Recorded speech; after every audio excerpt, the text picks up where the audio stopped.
Some nails? Don't ask me. I'm not the one who made the mechanism, you know. When I arrived, there were already a few of them inserted, so I didn't have to worry about those. On the other hand, I remember seeing some in Mortimer's secret study, behind his nightmare. In a golden cup? Yes. Yes, I saw them too. Perfect. It will be easy for you to find them then. You need 3 of them. Very well. You remember what to do about the rollers? 1191 to enter, and 6466 to exit. Of course. An exegesis. Anything else? Did you manage to vanquish the Medusa? To open the chimney? Yes, absolutely. So you've already come across it. It's the Bible of Judas that is exposed in the secret room behind the chimney. Why do they call it an exegesis? Because that's what it is, and not an apocryphal Bible, strictly speaking. It's the study of a text with a summary, not an actual Bible. Anyway, well done for the Gorgon. You did well. You didn't get tricked by the light bouncing back. Thanks. Do you think I can take it safely? We haven't got a choice, Louis. Without it, we won't be able to work out this cursed mechanism.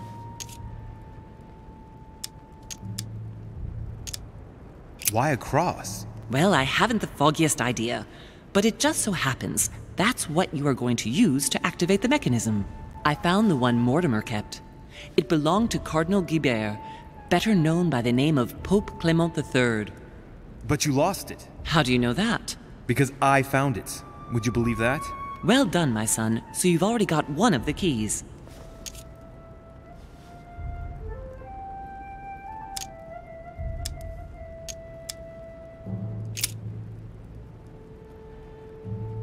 There's one in the portrait gallery. Yes, but it's enormous.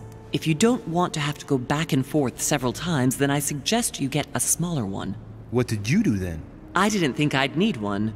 I started without one, and I lost my hand before I did need one. And you can see the result. This is the book in which you left your correspondence with Duchess Hillsborough, isn't it? That's right. You still believe it's in the tower room, don't you? I don't know. There is only one way to find out, though. Right. I shall go and see. What do you mean by the concordance of dates, exactly? Don't worry about that. We already have them.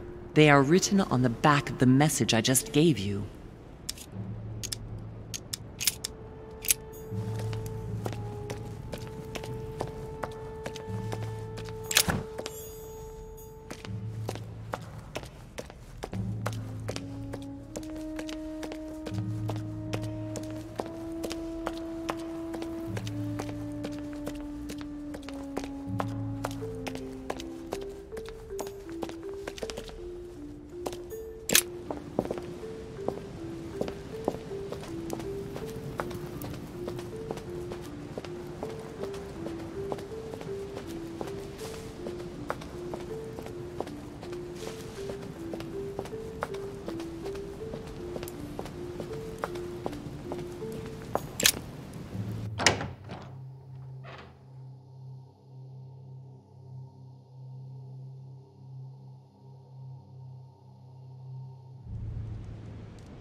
Right. Let's see if the statues are in place yet. That statue is not positioned correctly.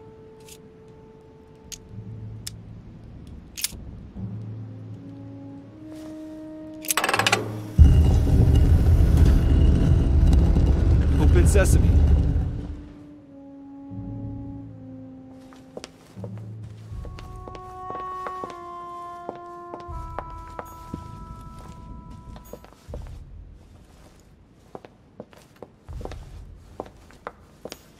Hey, Mortimer is the author of this work. It talks about his passion for art.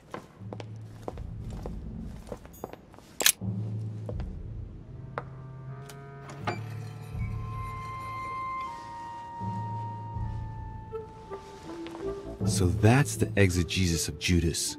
I hope Mortimer doesn't read it very often, otherwise he's going to notice that someone's stolen it. But that's just too bad. I need it.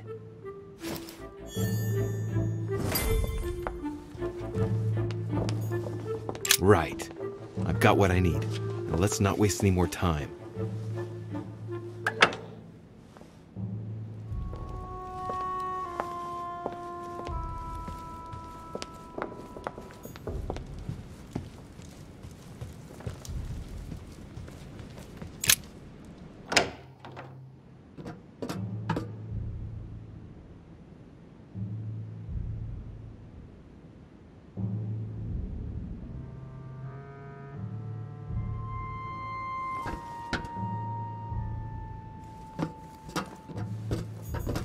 A few pages out of an old encyclopedia. Atrus, the Miller brothers. Mother expressly forbade me from reading it.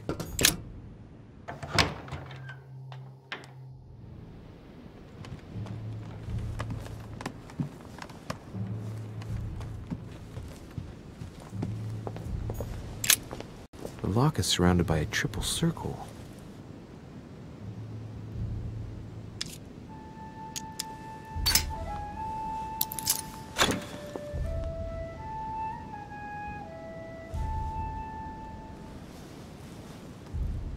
I have no space left. I'll retrieve it later. I have no space left. I'll retrieve it later. I have no space left. I'll retrieve it later.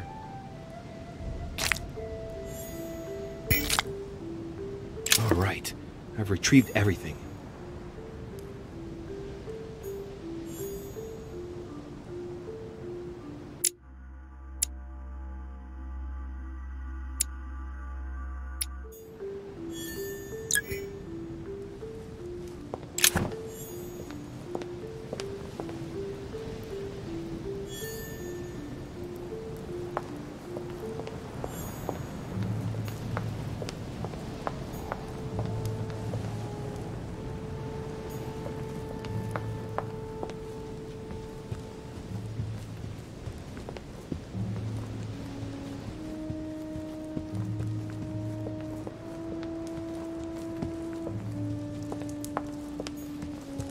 Discourse on the Method by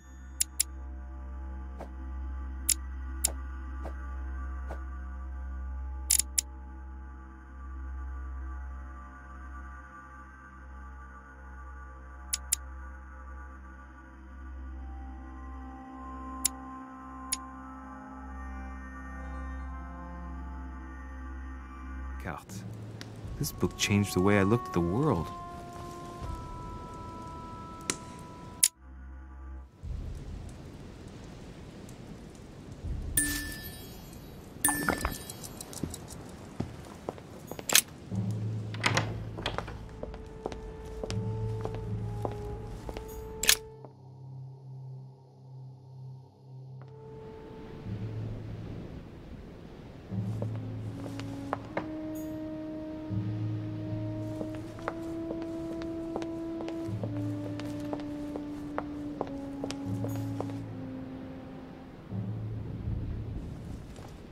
Monsieur Napoléon Bonaparte.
Right.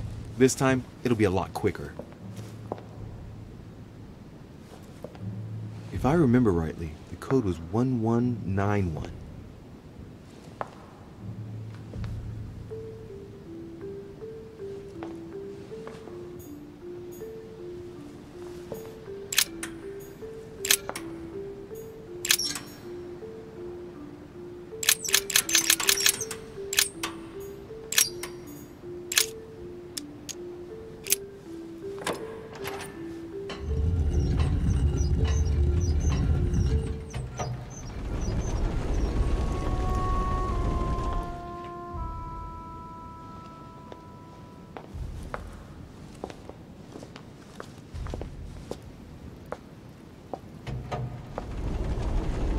Of course.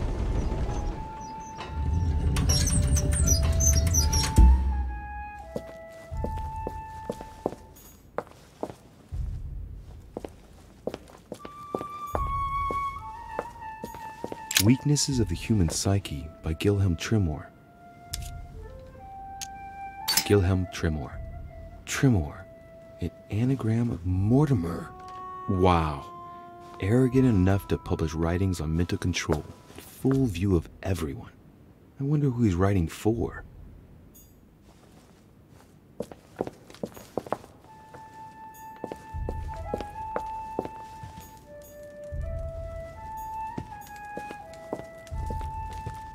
There! Those are the nails I was looking for.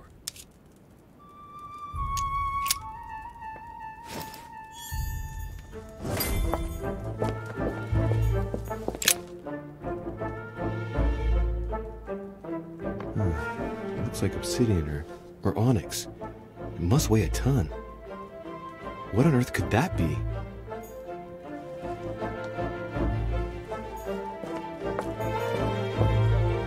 Feathers, pigeons probably.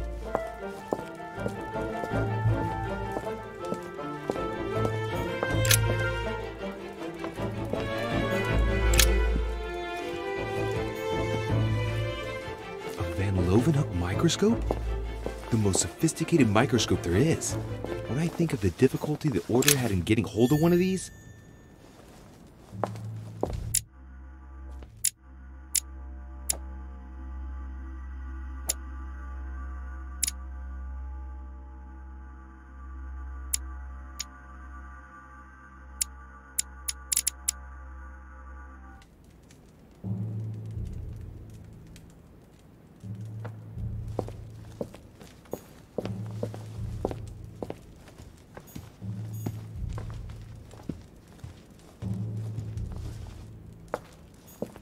a hand of tarot cards. I should have learned my lessons in card reading a little better.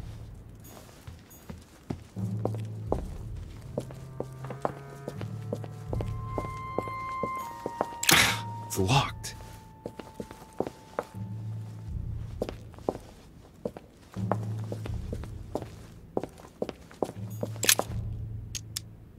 All right, come on, let's get out of here. 6466, if I remember correctly.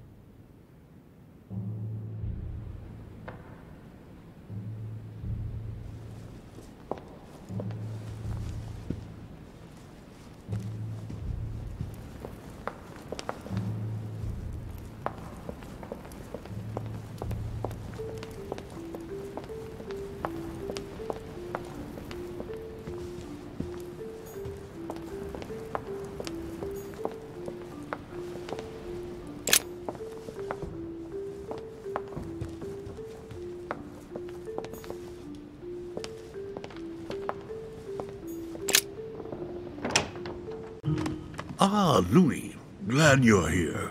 Blasted. He's gonna...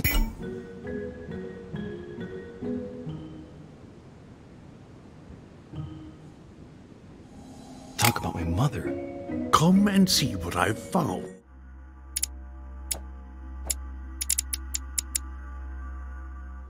There are pieces of paper in the ashes of the chimney. Someone's been burning something here. Incredible. He doesn't seem to want to speak to me about what happened between my mother and the Hillsborough sisters. Show me a little. Look, it's possible to distinguish two different writing styles. the rest of the correspondence between my mother and Emma. Someone tried to burn an exchange of messages. I'm certain. There must be more. Shit. What on earth is he doing? If you want my opinion, a servant must have burnt some old papers. That's all. Why, of course. You very nearly made me think that you were trying to hide something, Louis. No, I'm sure there must be other hidden messages. He won't let go. He's going to work his way back to the Bible if he continues.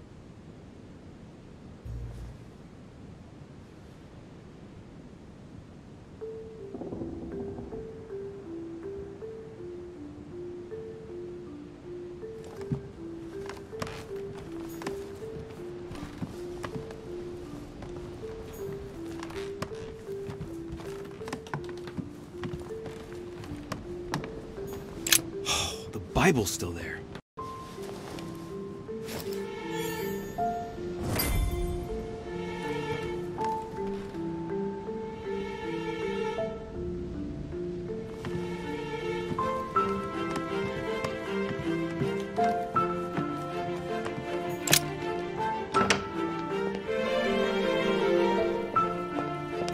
Monsieur Johann van Wunder.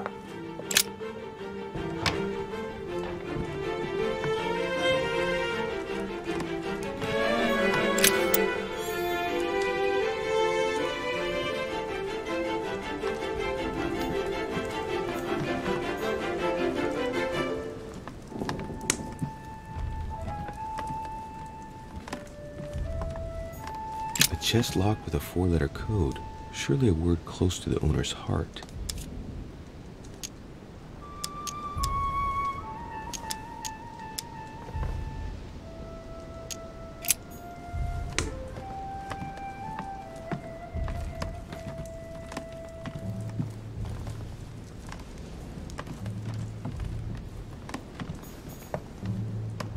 A chest locked with a 4-letter code.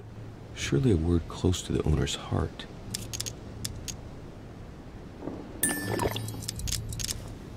If I'm not mistaken, Paracelsus named the element called zinc.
Golden elixir.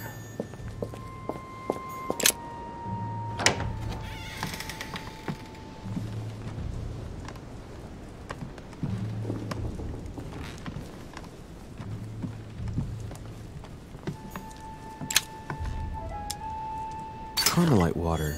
They say that if you drink this, it gives you a real boost.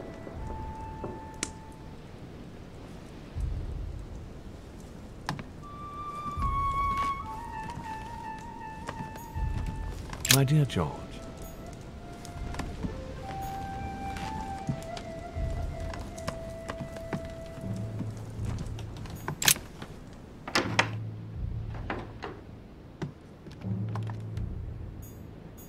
President George Washington.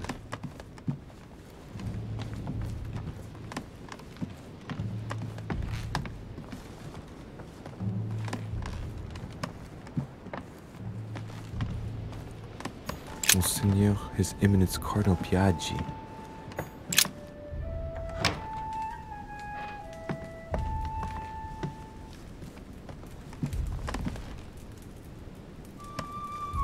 I have no time to lose, so I might as well not bother him.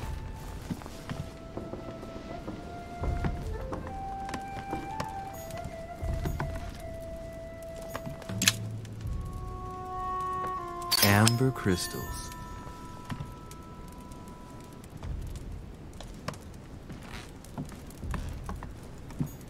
Golden elixir. I'll keep it for later.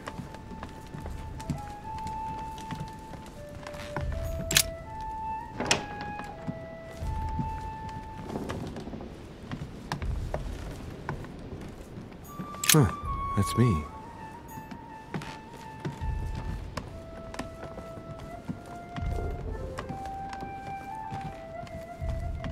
Duke Manuel Godoy.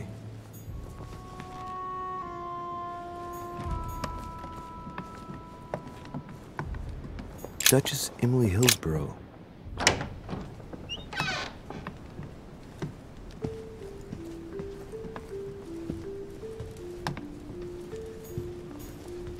Dear E.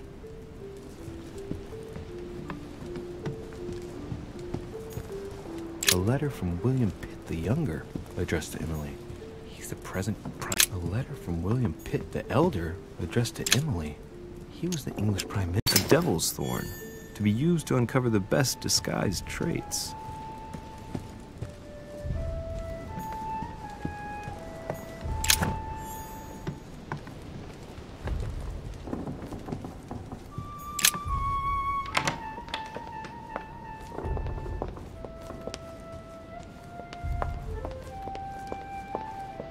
Monsieur Napoleon Bonaparte.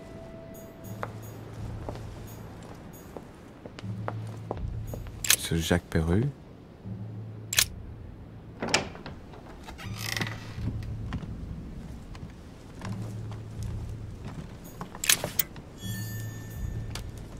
A pattern with 4 circles.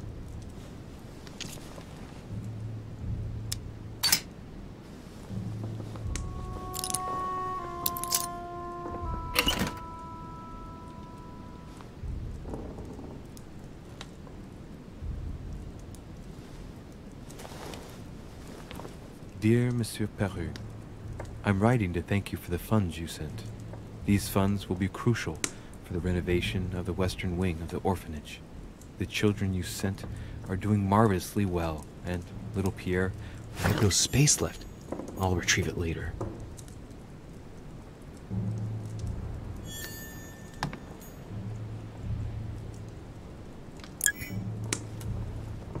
Dear Monsieur Perru, I have no space left. I'll retrieve it later.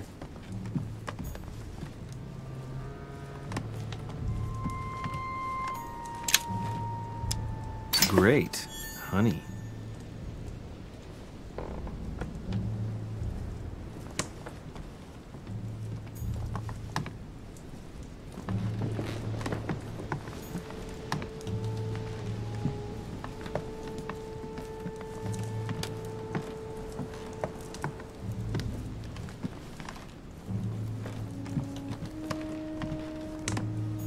Dear friend, please come and join us.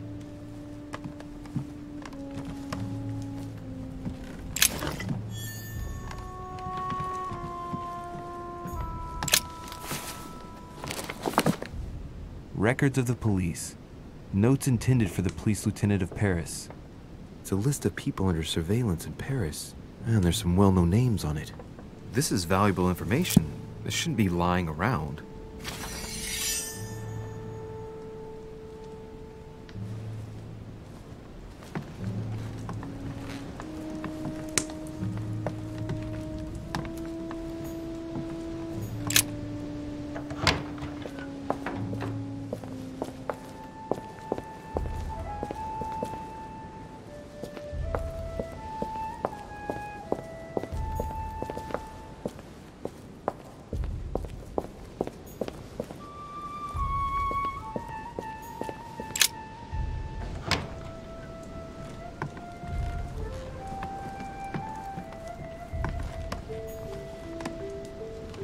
It's a beautiful weapon.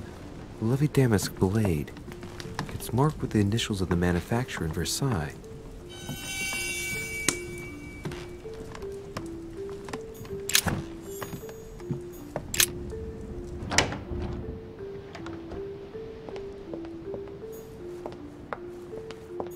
Monsieur Jacques Perru?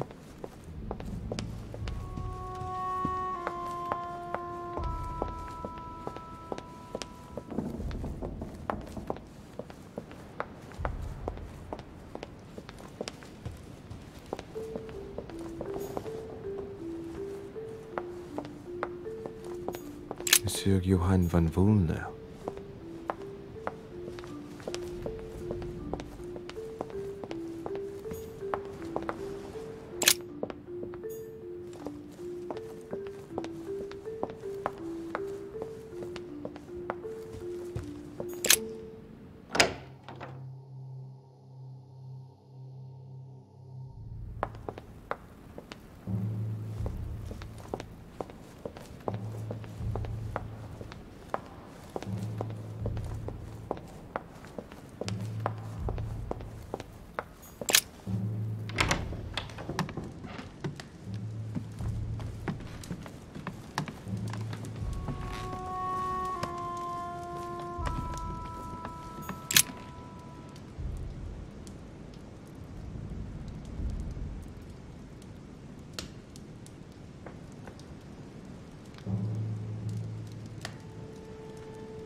What can I do for you, sir?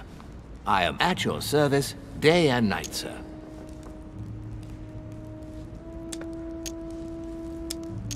As I was unable to bring my personal effects with me, I was wondering if you could find me a few items.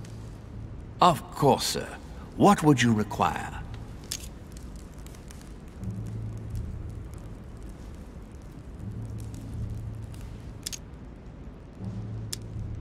My good fellow, would you have any amber available?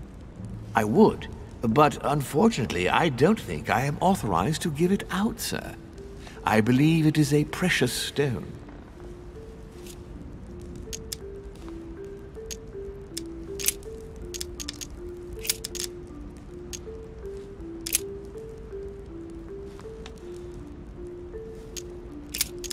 I would like to speak about your master, Lord Mortimer. Do please excuse me, sir, but I shall make no comment about my master. Is there anything else that sir would like to know?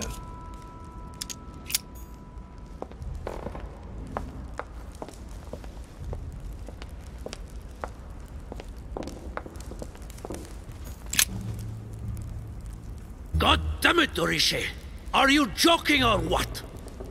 You sell me pipe dreams about Mortimer's project, and a few hours later, one of your allies completely breaks down. Is this what Mortimer's side is all about? What am I going to do now?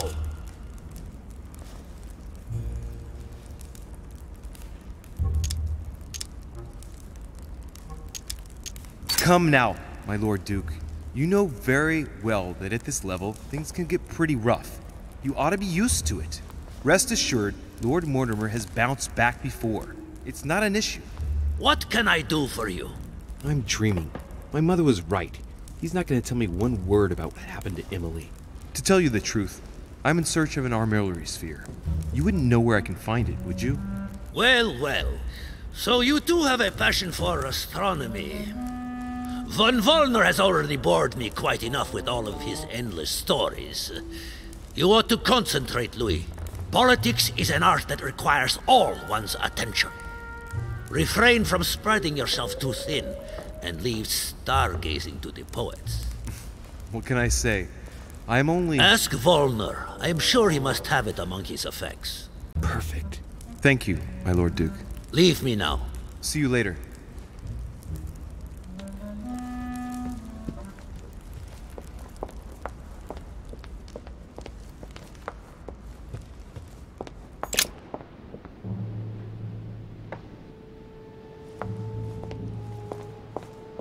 Duchess Emily Hillsborough.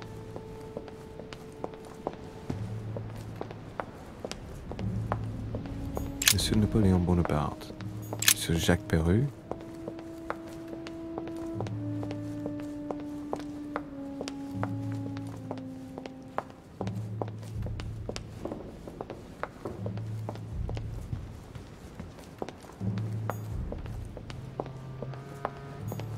Monsieur Johann van Vulner.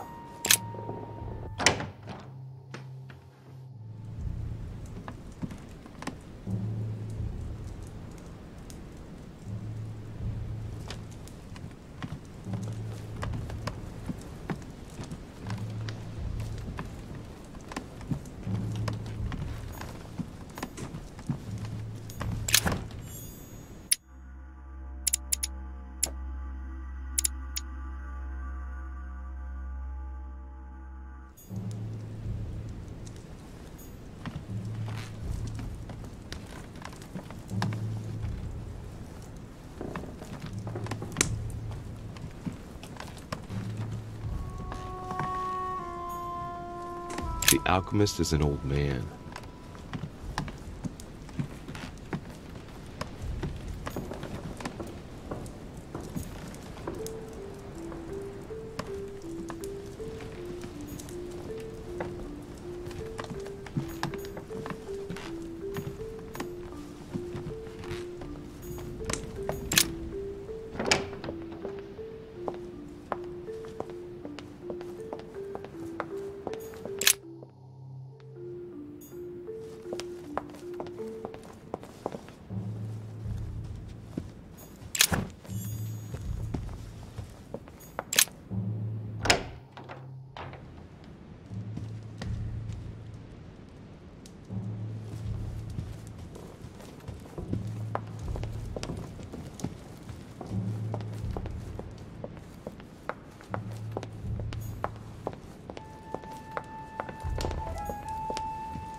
Not too shocked. I beg your pardon?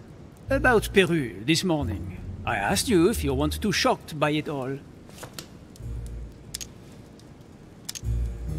I did what I could. He made his choice. Tragic, but there it is. He made his choice, yes, but it puts us in a very sensitive situation. How are we going to win the conference with just the three of us? Tell me. I was wondering. You wouldn't know where to find an armillary sphere, would you? Do you really think this is the right time? Oh, ask Volner. I am sure he will know. What with him being passionate about astronomy, you ought to get on fine together. Leave me now. I need to think of a solution. I won't keep you any longer. See you later, monsieur.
Sir Johann van Volner.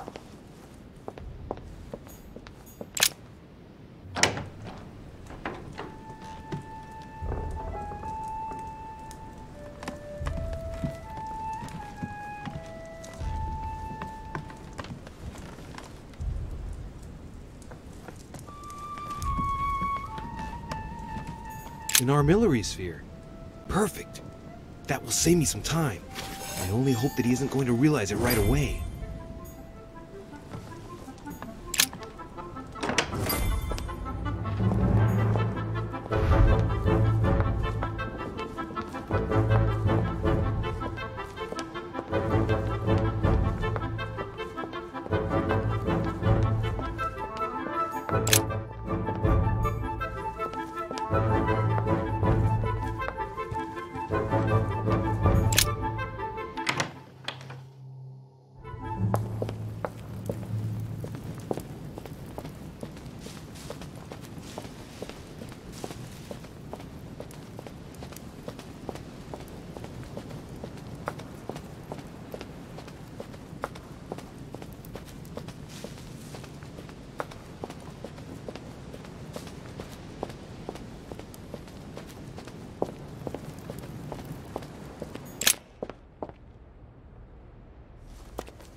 So, good.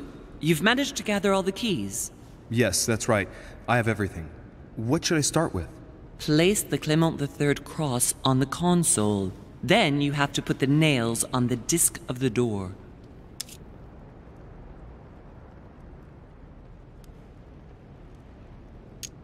All right, my turn now. Go ahead, impress me. I'll shut up and let you concentrate.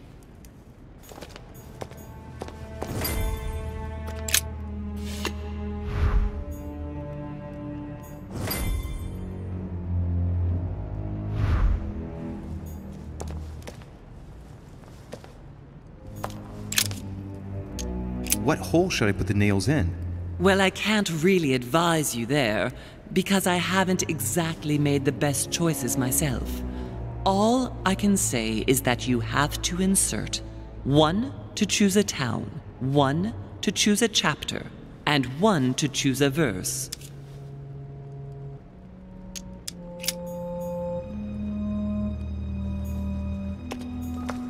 This exegesis contains comments from Judas on the different Gospels. It only contains certain chapters and verses, and the chapters are indicated by Roman numerals. The lexicon refers to different chapters and verses from the exegesis of Judas.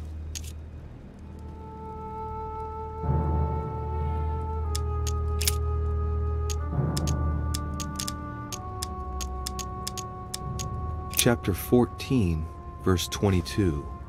On the 7th of Nisan, 3793, Jesus shared his Last Supper in the Cenacle in Jerusalem.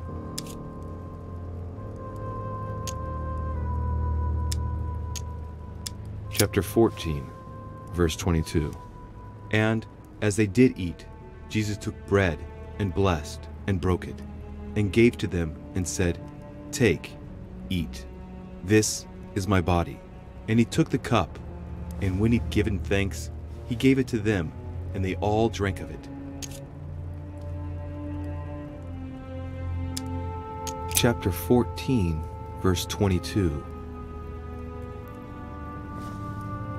On the 7th of Nisan, 3793, Jesus shared his Last Supper in the Cenacle in Jerusalem. Chapter 14, verse 22. On the 7th of Nisan, 3793, Jesus shared his Last Supper in the Cenacle in Jerusalem.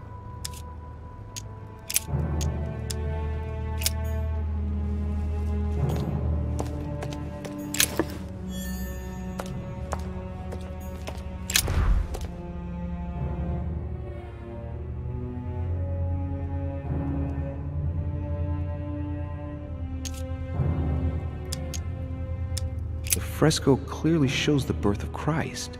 Louis, I can assure you that that is not the solution to this enigma. This fresco's only purpose is to mislead. I know that now. Please, focus on another theme about Christ. We'll have to trust her.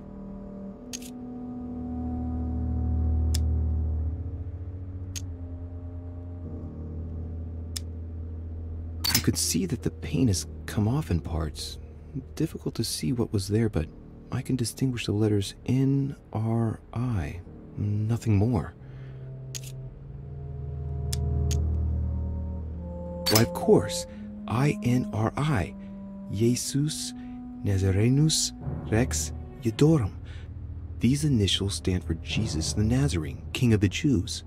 This is the inscription which appears on the cross at the crucifixion of Jesus.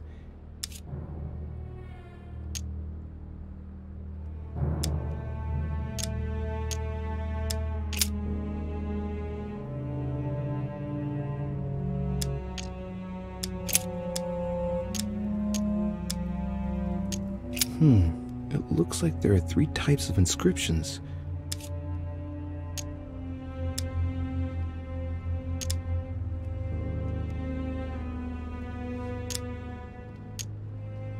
There are 3 styles of writing, and I've got 3 nails.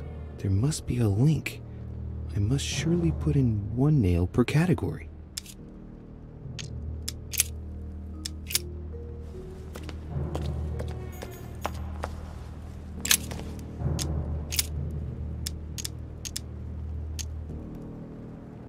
Chapter 19, verse 17. Jesus was crucified on the 8th of Nisan, 3793, in a place near Jerusalem. The Romans put a crown of thorns on his head. Chapter 19, verse 17.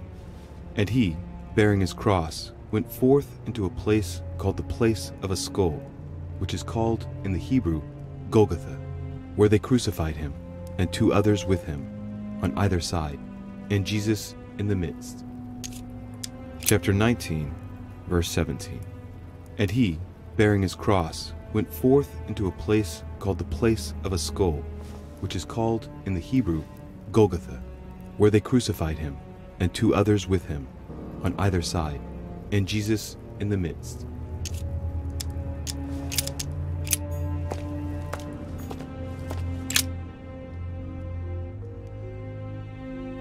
The cycle of the moons has nothing to do with what I'm doing right now.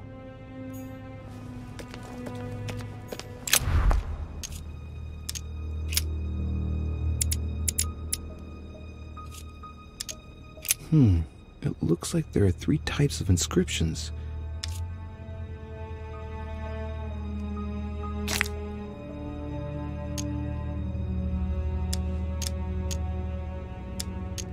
These towns have one thing in common. They're all related to the life and death of Jesus. For example, Jordan is the place of the baptism of Christ.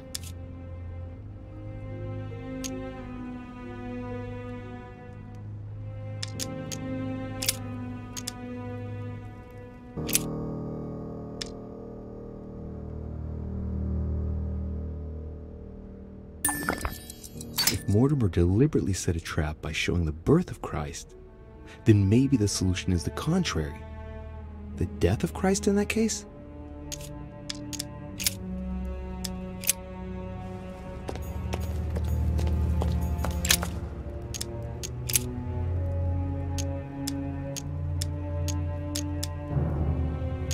Chapter 2, verse 6.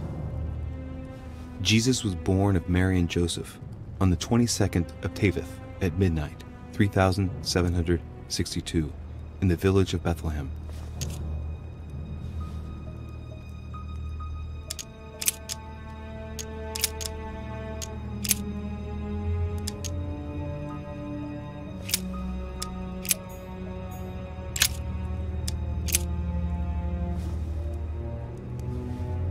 Chapter 19, verse 17. Jesus was crucified on the 8th of Nisan, 3793, in a place near Jerusalem. The Romans put a crown of thorns on his head. Chapter 19, verse 17. Jesus was crucified on the 8th of Nisan, 3793, in a place near Jerusalem. The Romans put a crown of thorns on his head.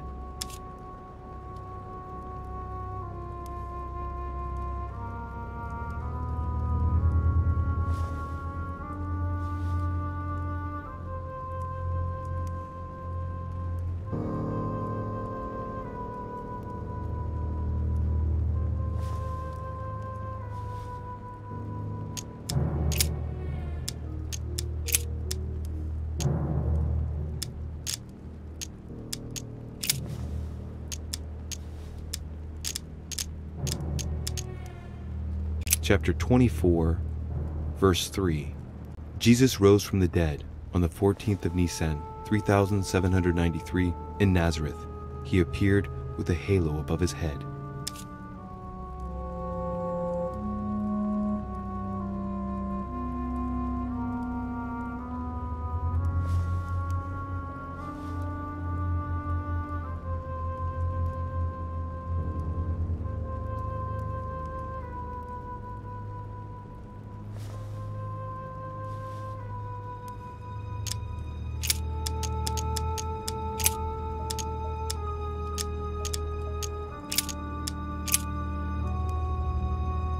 Chapter 14, verse 22.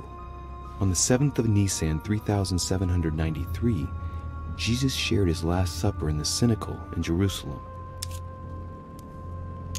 Chapter 14, verse 22.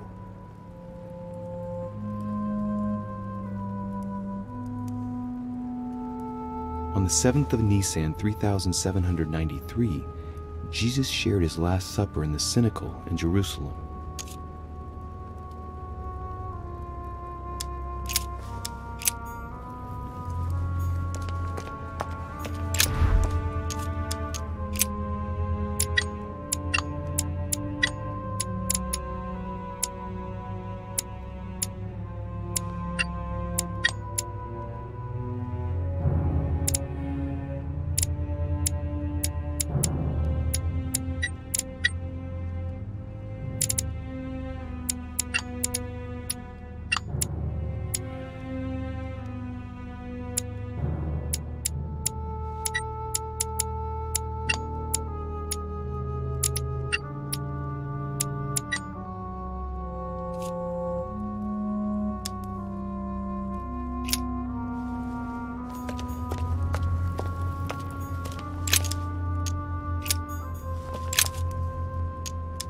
What theme did you start with?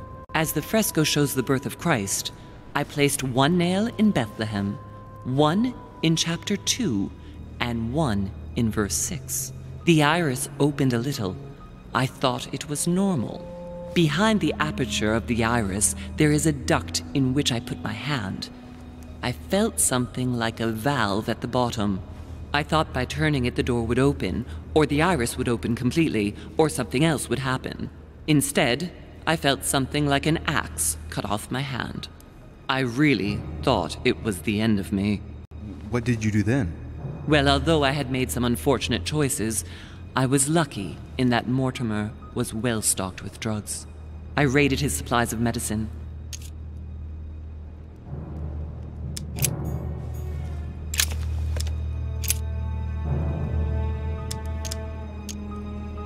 Chapter 19, verse 17.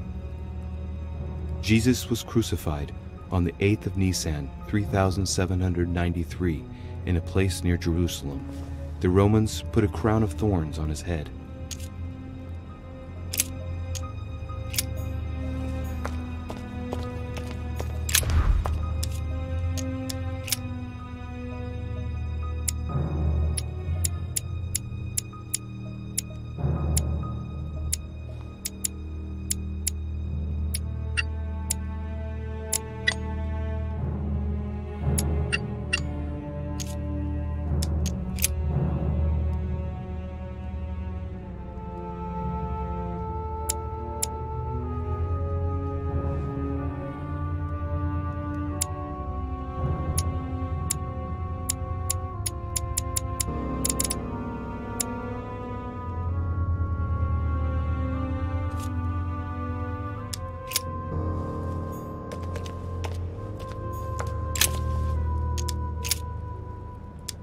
Chapter 19, verse 17.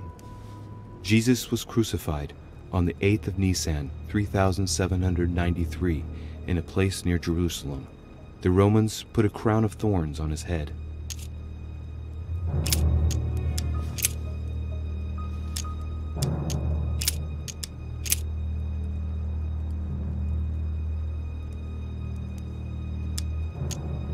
Chapter 5, verse 2.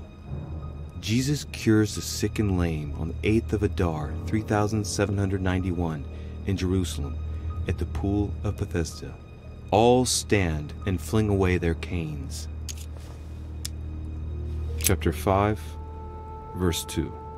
Now, there is at Jerusalem, by the sheep market, a pool, which is called, in the Hebrew tongue, Bethesda, having 5 porches.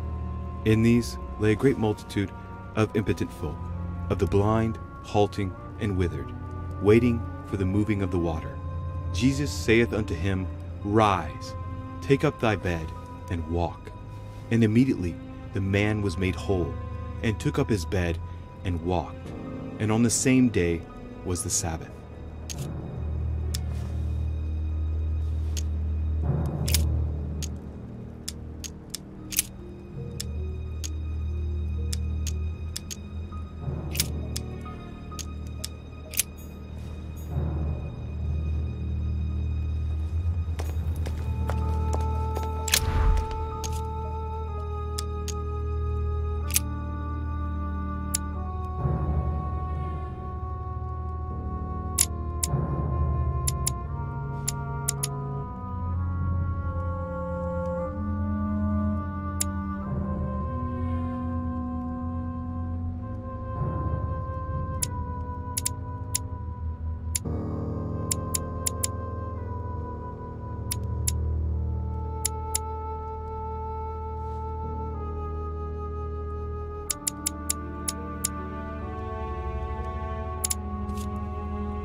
Cross is stuck in the mechanism. I can't do anything.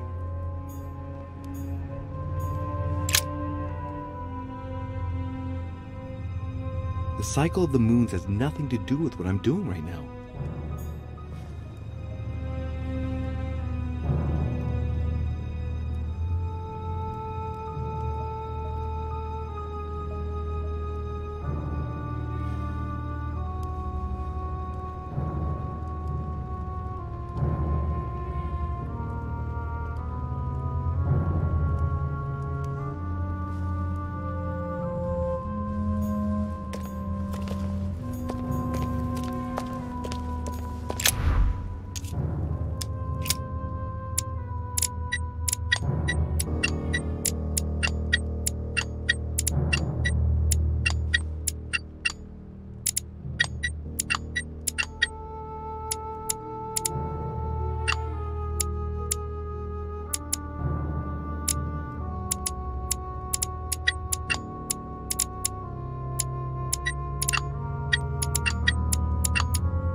Chapter 2, verse 6.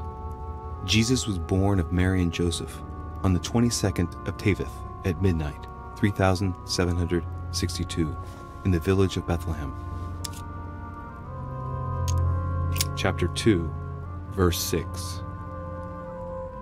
Jesus was born of Mary and Joseph on the 22nd of Teveth at midnight, 3762, in the village of Bethlehem.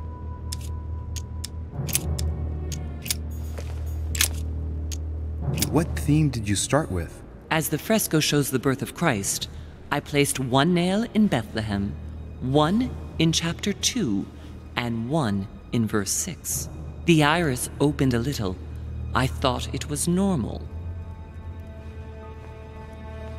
Behind the aperture of the iris, there is a duct in which I put my hand.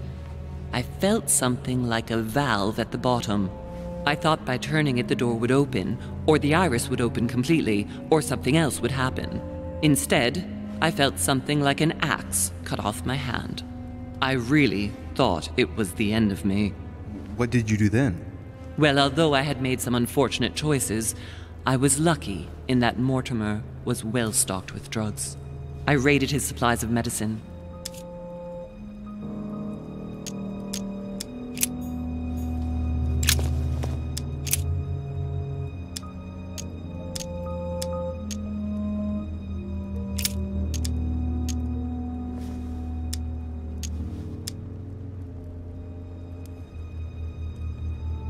Chapter 24, verse 3.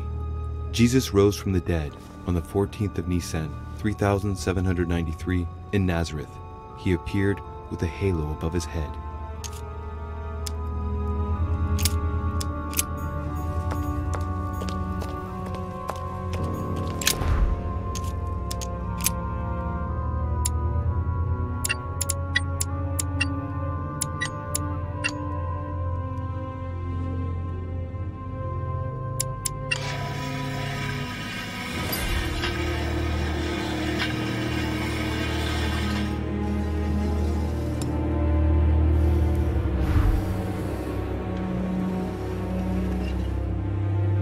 Works. I hadn't seen those other wheels. But I don't know, I find this theme too close to the one that I used.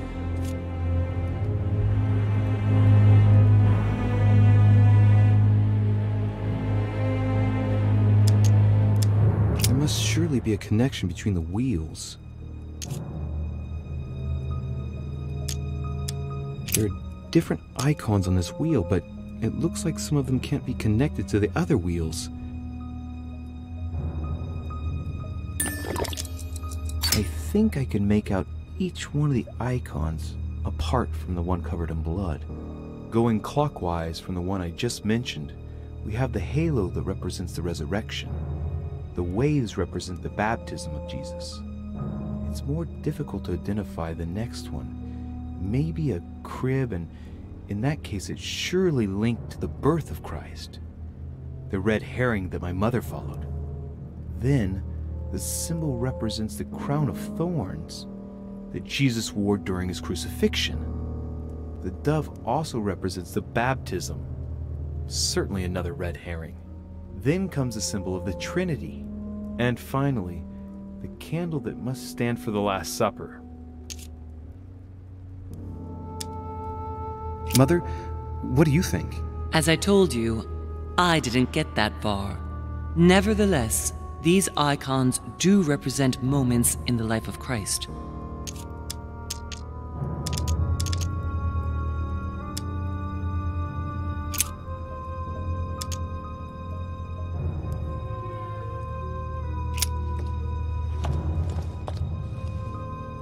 I can feel the lever at the bottom. Good luck.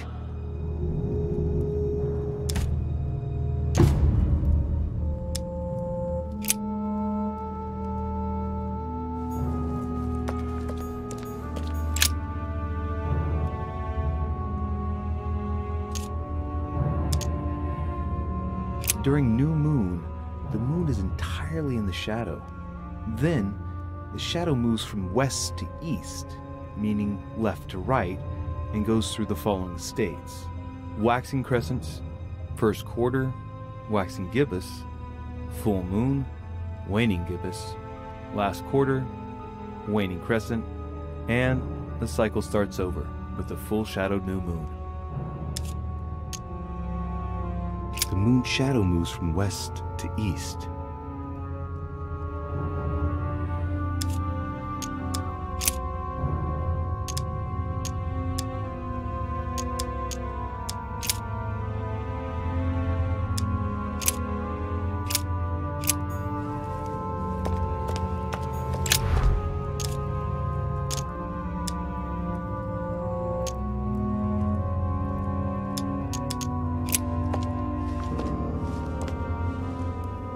I can feel the lever at the bottom. Good luck.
I sense that Mr. Peru is about to surprise us too. I believed in him.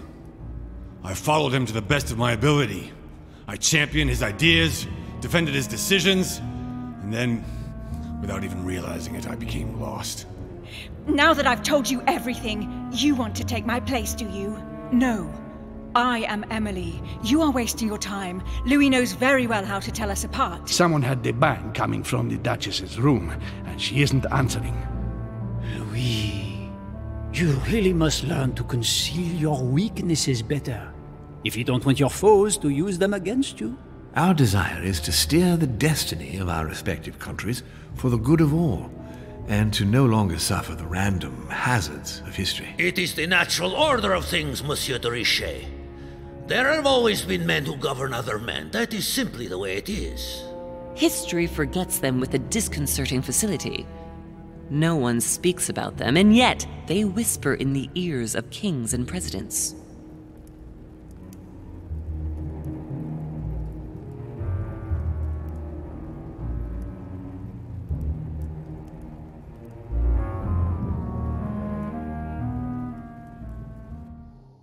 Filthy swine! I'm going to open this damn door and skin you alive! You're not going to get the better of us! Mother? Louis, you've come around. How do you feel? It hurts. Mother? I can't feel my arm. Louis, I had to cauterize it with what I could find. Where's my arm? We'll get through this, Louis. Don't worry. I think I found a solution. You'll see. We gotta leave.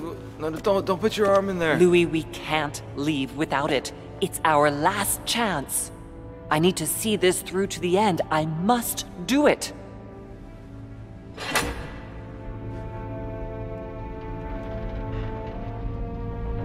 We've done it, Louis. Look. Stubborn as a mule. Come on, up you get. I'll help you. Easy does it. You've lost a lot of blood. And now what? Let's take what we came for.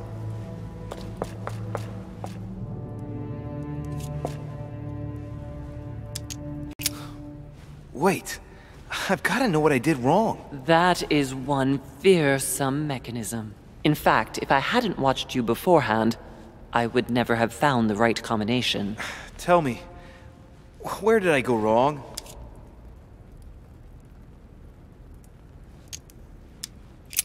The 3 nails? Yes, it's true. They let you open the iris. Yes, but you still need to find the right theme, don't you? The fresco was a trap. Apart from the fresco, everything pointed to the crucifixion. The things that make it possible to activate the mechanism are associated with the crucifixion.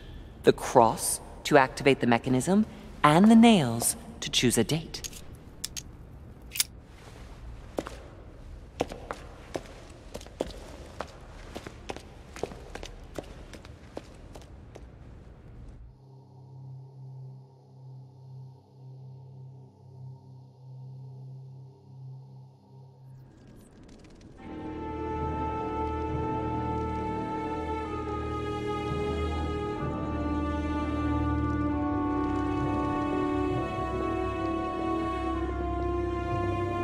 But where are we?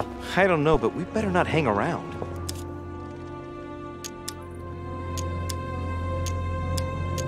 We have to find that weapon. What do you know about the Holy Lance, Louis? The what? The Lance of Longinus the Centurion.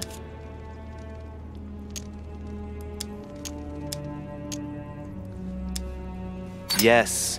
The centurion that pierced the side of Christ with his lance. That weapon naturally became a holy relic. Exactly. Seriously? You don't really believe that fable, do you? Every fable is founded on true events. I'm not saying that everything adds up, but imagine if it really did exist. Very well. Now what? Well, now you know what you need to find. Pardon? I have to get to the wharf to prepare our departure. Let's get off this cursed island as quickly as we can.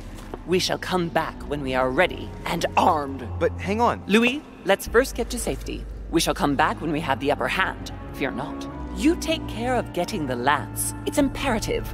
I'll take care of preparing our departure. Hang on. At least tell me everything you know about this lance. But I have never seen it. There's nothing else I can say, Louis. Well, you can always go snooping around Mortimer's study. I remember seeing paintings of Longinus there. Hang on a second. What's the matter? Why did you shoot Emily's sister? Do you really think now is the right time for this?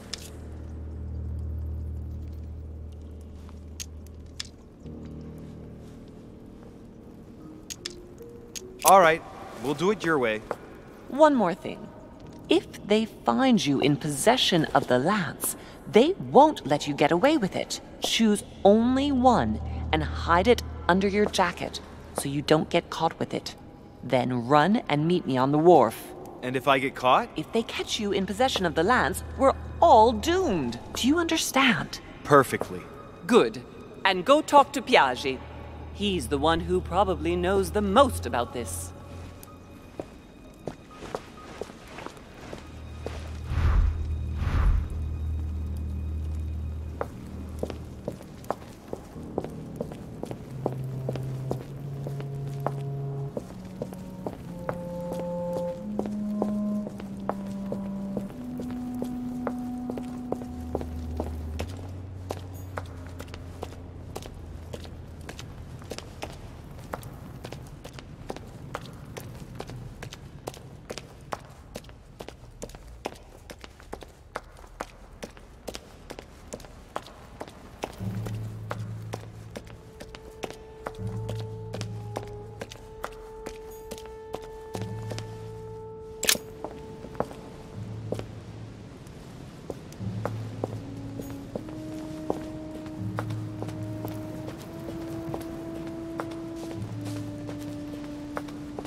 Monsieur Johann van Volner.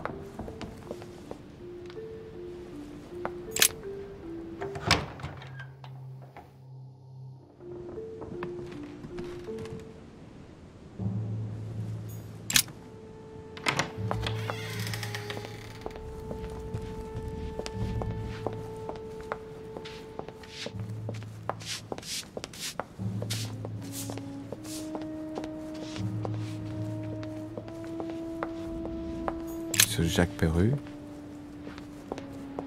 Monsieur Napoleon Bonaparte.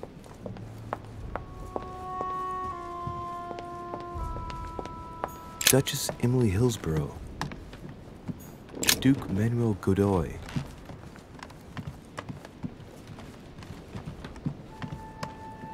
huh, that's me. Monseigneur His Eminence Cardinal Piaggi. The Cardinal's not in his room. I bet he went back to stuffing himself. My dear Giuseppe.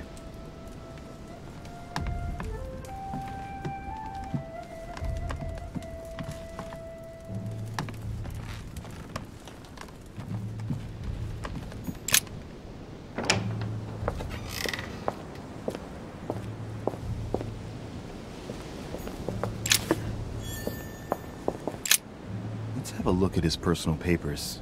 Of course, it's in Latin, the language of the church.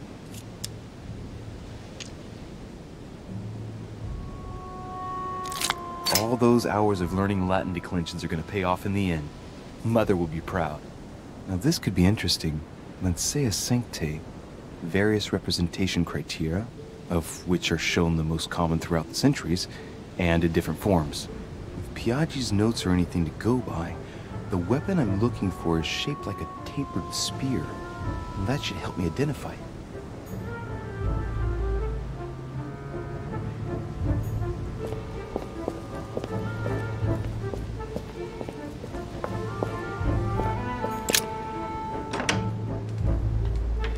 The Cardinal's not in his room. I bet he went back to stuffing himself.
Great, honey.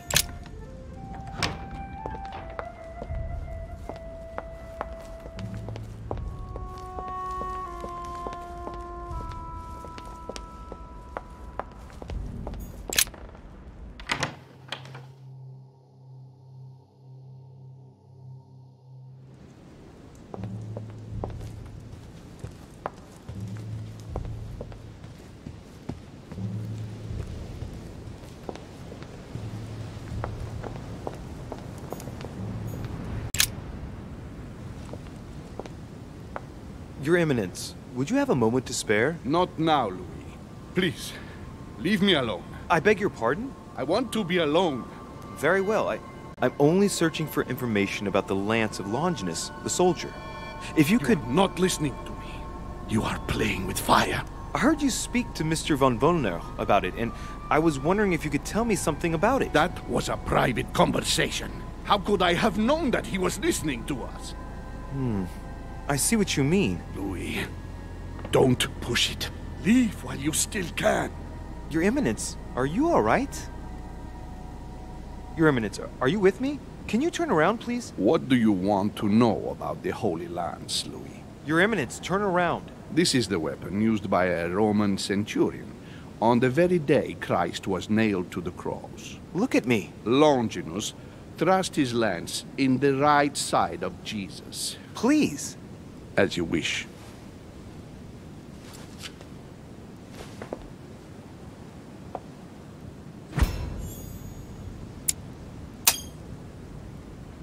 His nose is bleeding. So you are looking for the Holy Lance of Longinus, are you?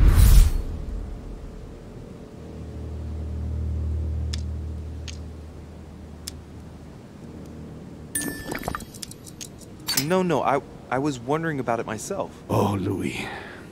It's even worse than I thought. I believe you when you say you've only come to find out more.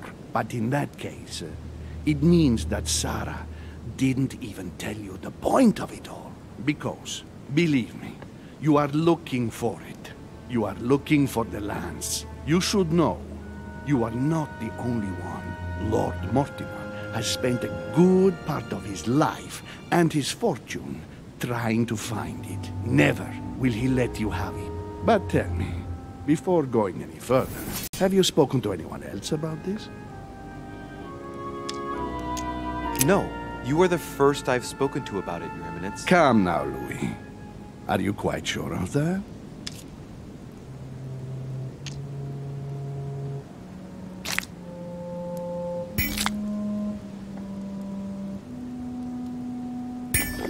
No, Your Eminence. I thought you'd be the only one able to help me with it. Your words lack conviction, Louis. If I'm asking you all these things, it's for your own good, you know.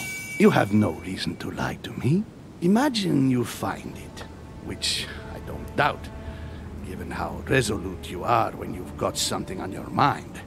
Then what? What are you going to use the lance for, exactly?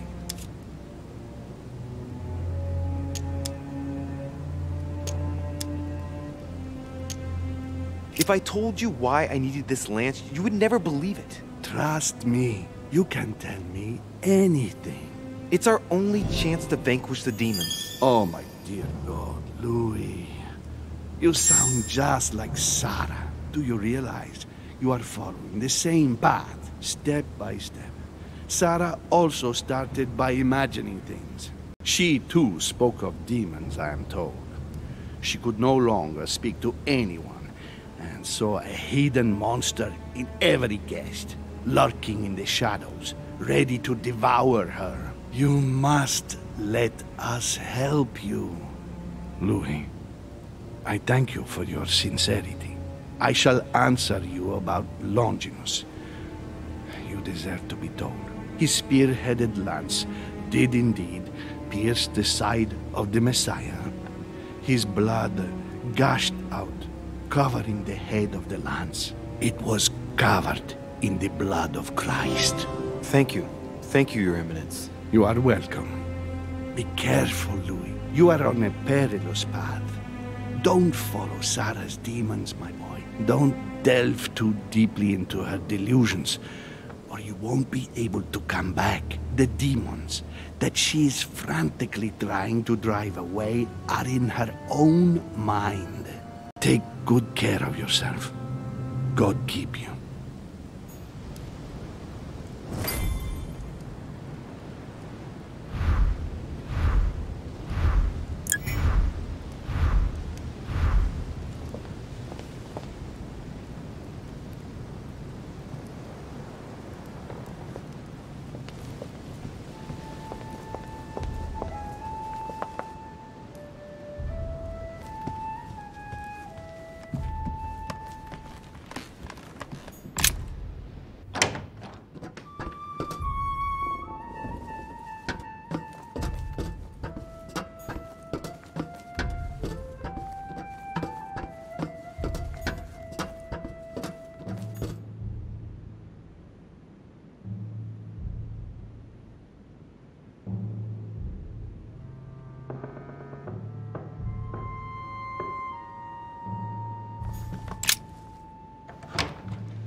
song of Roland.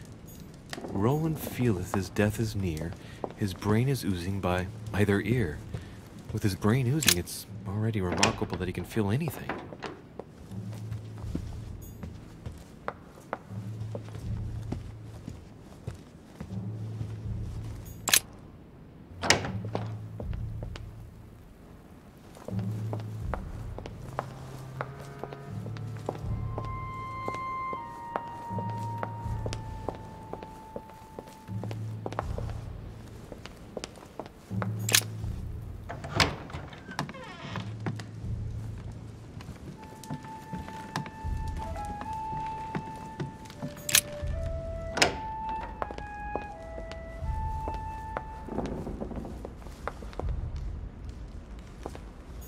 Saturn devouring his sun.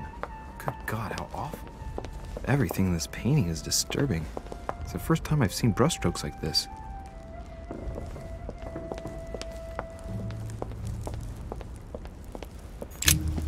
Good evening, Mr. President. Good evening.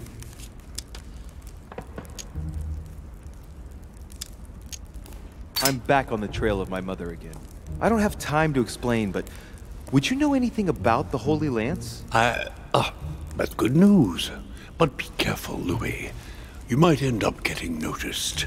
Do you know anything or not? No, I regret I don't. But why not ask von Wallner? Theology is his field, after all. That's an idea. In that case, I'll try and find him. You are keeping up the good work, I see. But I'm telling you, keep your guard up. Everyone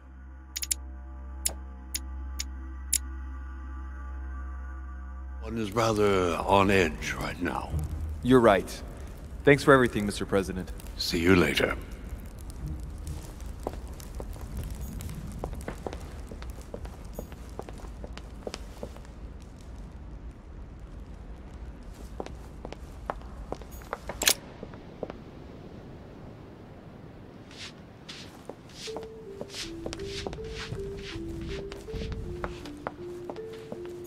Monsieur Jacques Perru, Monsieur Napoléon Bonaparte.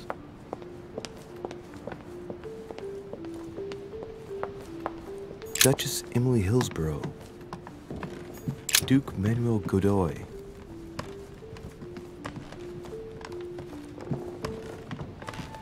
Huh, that's me. Monseigneur His Eminence Cardinal Piaggi.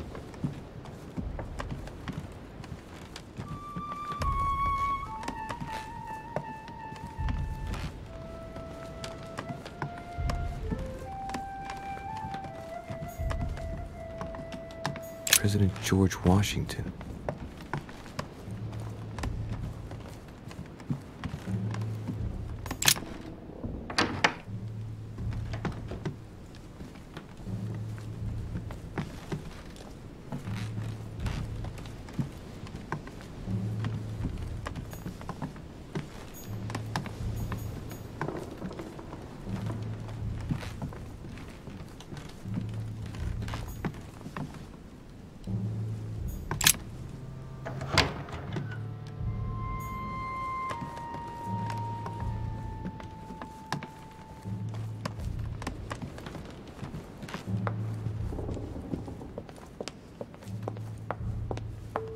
Monsieur Johann von Wollner.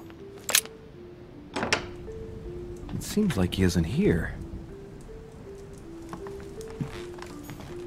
The signs of obscurantism. Look, a blotter. And apparently it's been used recently. I wonder what Wollner was going to write. It's smudged. It's not all legible. I can make out the signature though, and leave as if planned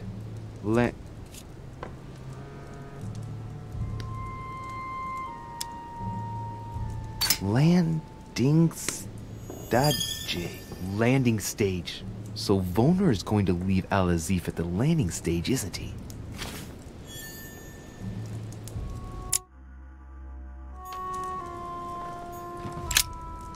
What a mess. Looks like Wollner was interrupted.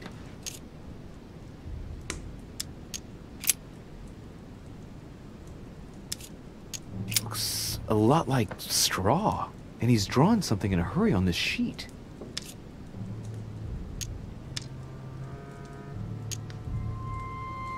I get the feeling that I've seen that somewhere before.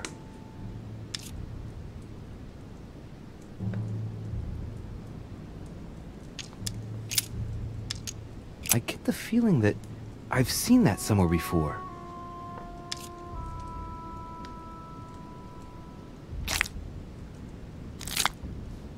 I've seen occult inscriptions like this before. They're not very common. As a matter of fact, I've only seen them once before, around the Lock of Al-Azif.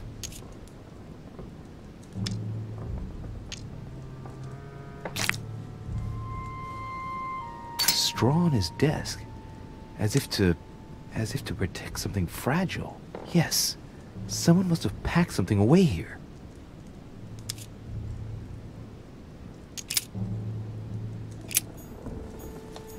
A table of alchemical symbols. Someone circled the zinc symbol. A chemistry set. That's not surprising coming from von Wollner.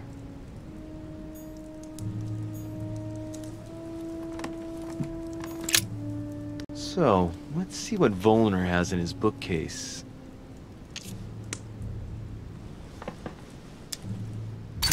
A few works on religions, 2 scientific essays about human thought. Most of these works are on alchemy. Longini Militis Fabulum. Ah! What have we here? It looks like a kind of biography on Longinus the Centurion. Truly, Wollner has done everything he can to get information about that lance. I'd better keep this one, though. Did he say? Damn, that's all I need. Maybe he knows something about the lance. What happened? You've lost. Oh, how horrible. Your hand. It's an accident. To tell you the truth, Accident? Are you joking? You have lost your hand, Louis. We've got to do something. It's been done. I've been given treatment, rest assured. I admit that I didn't truly realize the consequences of my recklessness. So just stay calm. Yes, of course. But Louis, it's your hand. I know. Please, look, there's nothing I can do about it. I know, I made a mistake, but it's too late now. It was an accident. I only wanted to inspect the place to find my mother and, well, I fell into a trap. The result is appalling, I grant you that, but at least I can guarantee that we're all perfectly safe here on this island. And you joke about it? Am I dreaming? No, sir, but let's be realistic. So many world leaders brought together in one place, and there are no safeguards? The error indeed stems from my recklessness. I went looking here and there in search of my mother, and I had an accident. It's my own fault. Fine. We will drop this incident. Why are you here? What are you doing in my room?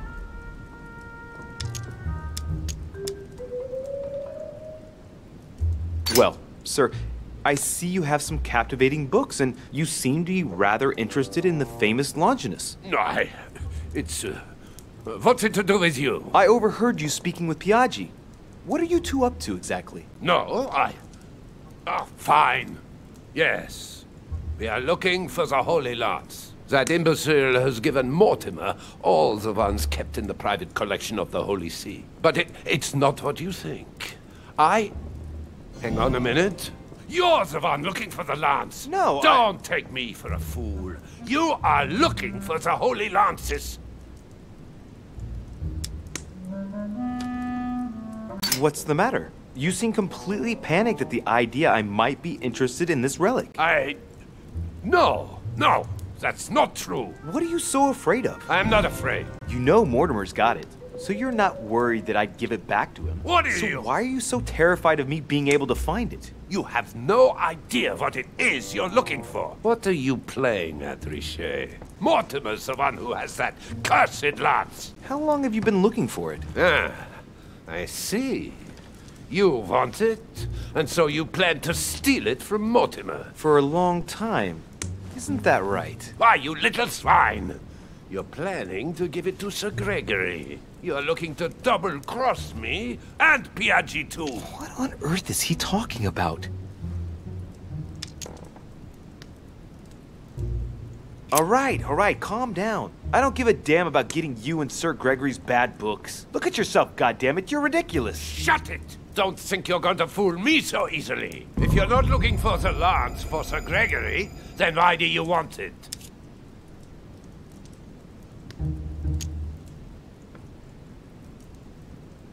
That's right. You can read me like an open book. I'll find the lance before you and make you look like a fool in front of home. Hang on.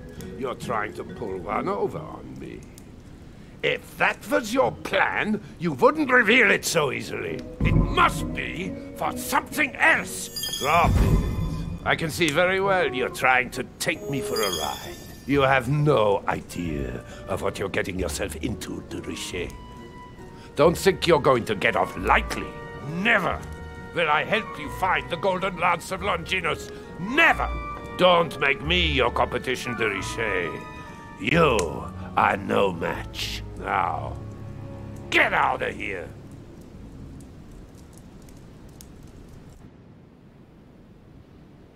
I managed to get the biography of Longinus as Centurion. Let's see what it can teach me.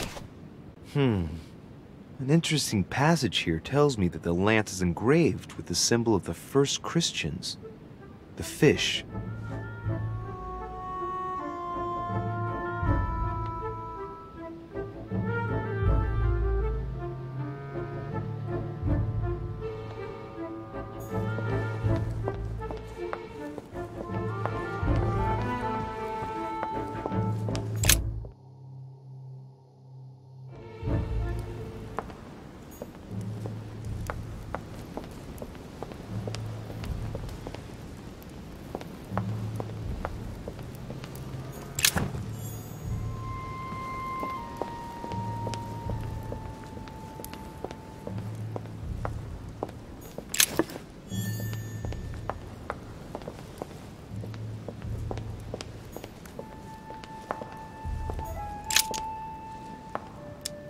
Longinus is holding the Holy Lance in his left hand, and I'll bet he's holding the sponge soaked in holy blood in the other hand. Yes! Here we can see that the Holy Lance is represented in the shape of a spear. I better make sure I check this twice. It's a work that dates from the Renaissance. There's nothing to say that it's not based on erroneous elements. This work is an order from Lord Mortimer. All the details have been conceived with a specific goal in mind. Upon closer examination, you can see that even the style clashes with that of most of the other works in the manor. No, if Mortimer has taken special care as the conception and the exhibition of this painting in his study, in the same way as for the nightmare painting, it must be of some significance. And that is indeed the true shape of the Holy Lance, a spear shape.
Pardon me, monsieur, but I have work to do.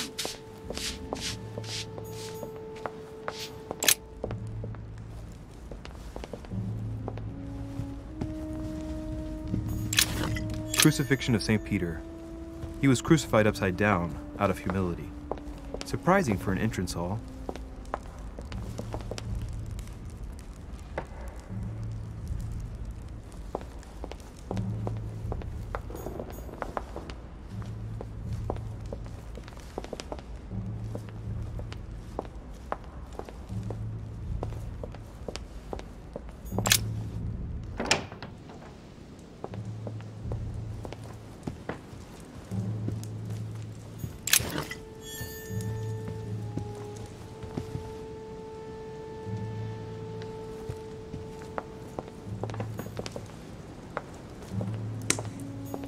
Romney painted Lady Hamilton as Circe.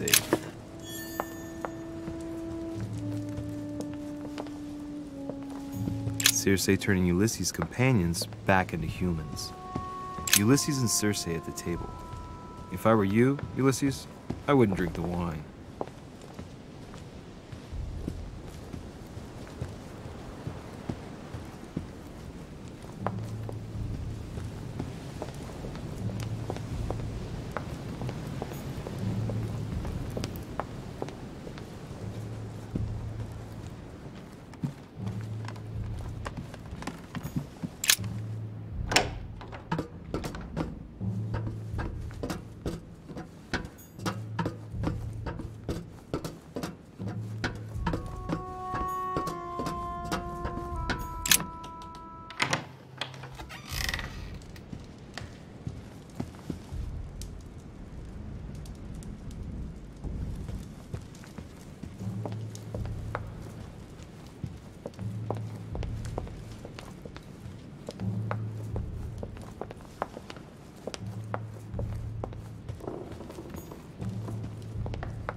This sarcophagus is engraved with the name of Clemens III.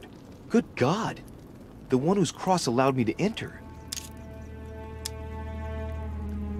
This sarcophagus is beautifully made, but ancient. Stone is marked by the passage of time, but it's really well preserved.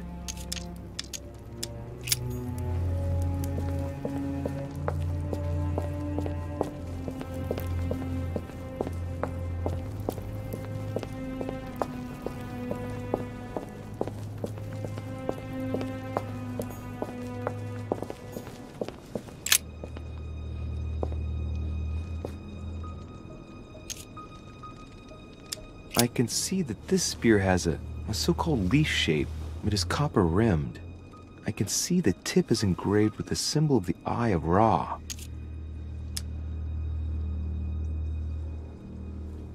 I must be sure of my choice. I can't get it wrong. Am I sure this is the one to take?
Let's take a look at this lance here. It has a very special leaf shape. It is copper rimmed, and I can see a fish symbol engraved on the tip.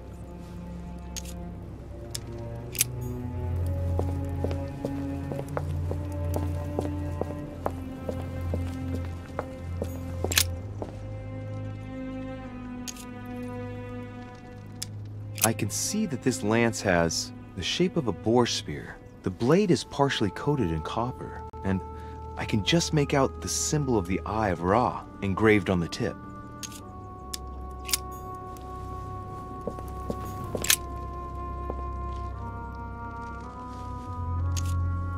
I can see this lance has a spear shape, it is copper rimmed, and it has been engraved with the symbol of the Christian fish on the tip. I must be sure of my choice. I cannot get it wrong. Am I absolutely sure this is the one to take?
I'm already pressed for time as it is. Mother's waiting for me on the wharf.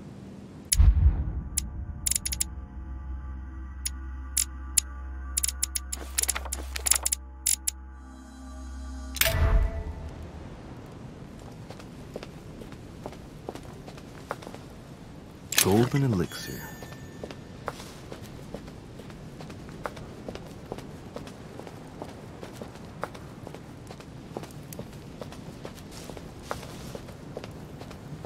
De Richet, sticking your nose everywhere again.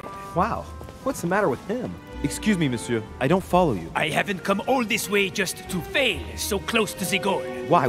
What are you talking about? I am talking about what you are doing. This conference is going to boost my career. There is no question of me letting you ruin everything. I just surprised Piaget and Volner talking. You are about to rob Mortimer. Give me what you took from him, immediately. Let's keep calm, please. I don't know what you're talking about. I'll have to cut this short, quick. Look, I don't know what you're going on about, and I don't have time for this right now. Don't bank on getting rid of me so easily, De Richet. Where have you been?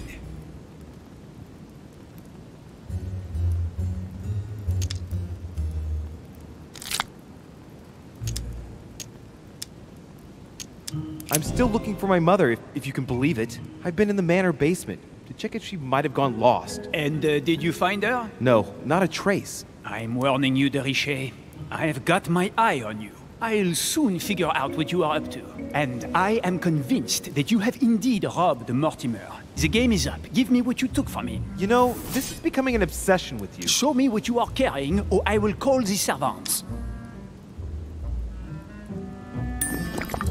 Remind me, who did you hear making those alleged charges against me? His Eminence Piaget and Monsieur von Wollner were discussing them when I joined them. And remind me, during the conference, which side were His Eminence and Mr. von Wollner on? Sir Gregory. But what has that got to do with it? And did it not occur to you for a single instant that they might have been speaking about me in front of you on purpose? To manipulate you? I trust them to detect novices who are likely to be taken in, yes. Those sons of whores. Ah! So that's how they see me. Be careful to make sure the conference keeps on going ahead smoothly, though. Please. It would grieve me to have to report you to Lord Mortimer. No, of course. I'll make sure those two bastards get what they've got coming. Right. We'll leave it there. I'm glad that things have been cleared up. So, are we finished here? Indeed we are. I shall leave you. That's right. Go play somewhere else. See you later, monsieur. Come on.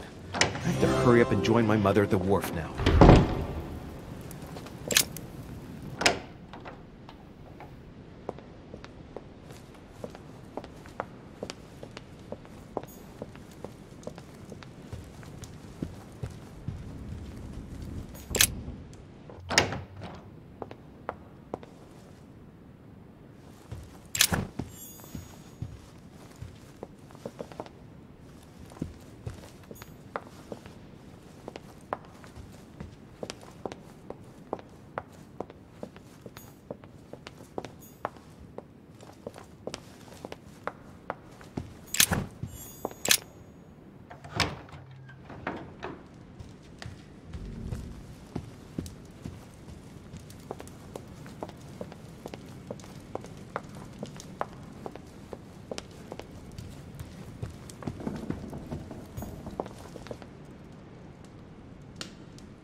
Atreus, the Miller brothers.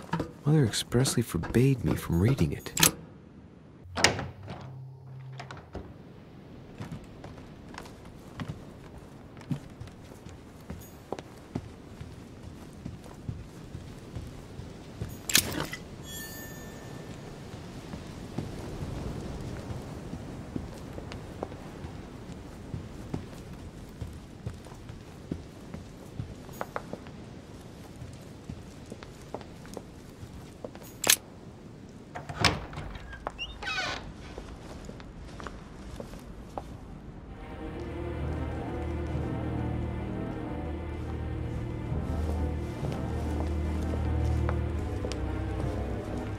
Ah, Louis.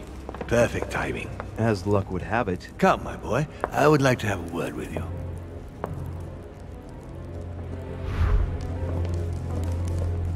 Come closer, please. It's time we had a little chat. I wanted you... Oh no, your hand! Damn it, no! So that's it. She's prepared to use you. What do you mean?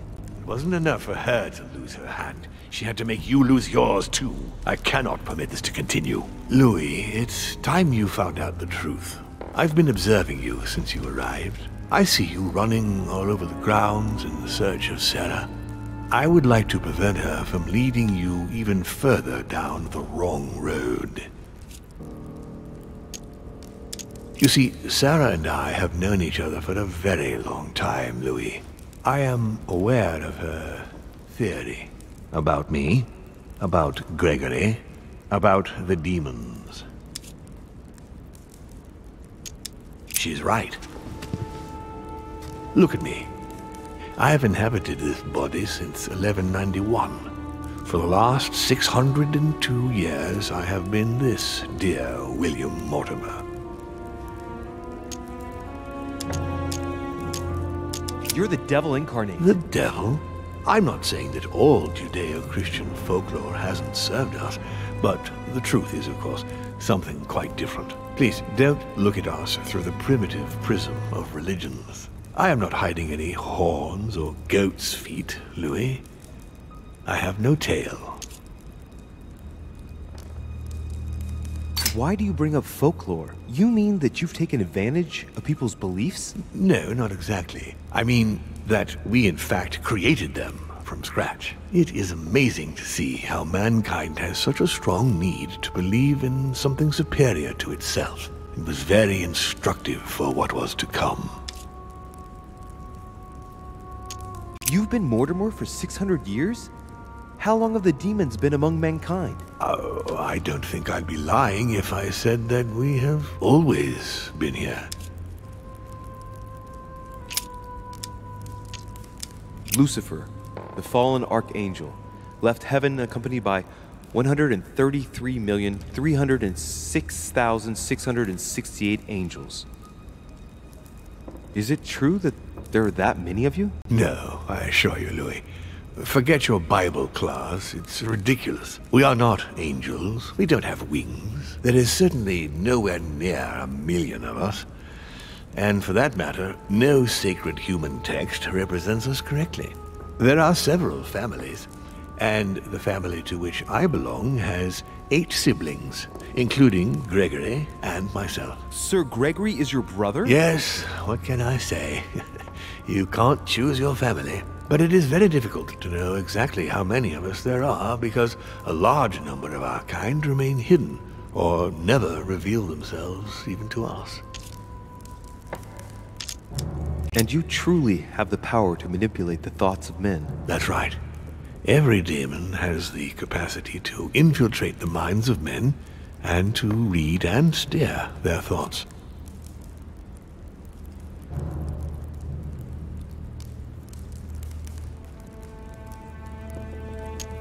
Can you tell me more about your capacities, your supernatural powers? Supernatural?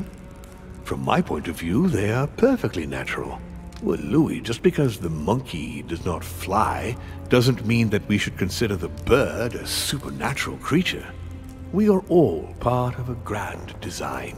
We are simply made like this. By developing our art, we are able to read thoughts as well as write in the minds of men.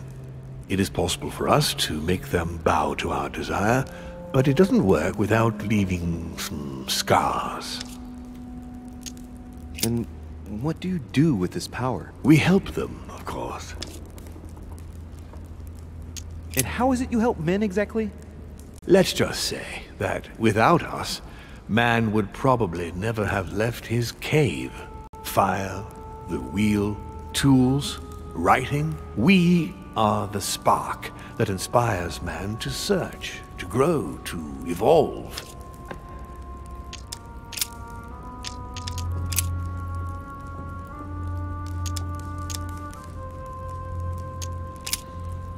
Continue. Louis, it's time you opened your eyes. Come, you'll soon see. After you.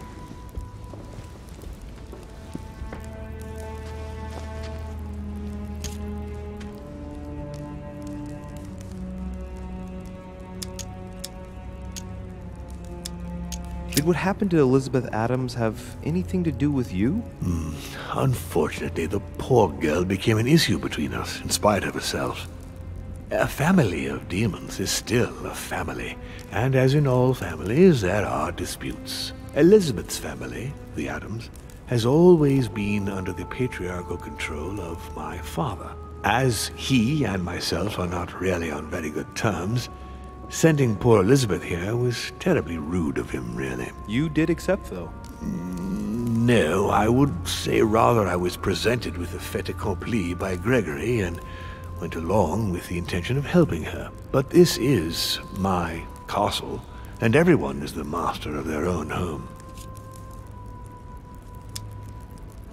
The voice in Elizabeth's head. It was you. It was my father, to be precise.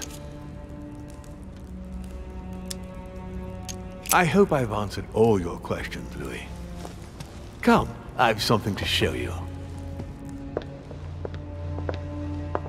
There is one question that remains to be answered. Why me? Why tell me all of this? Oh, haven't you guessed yet?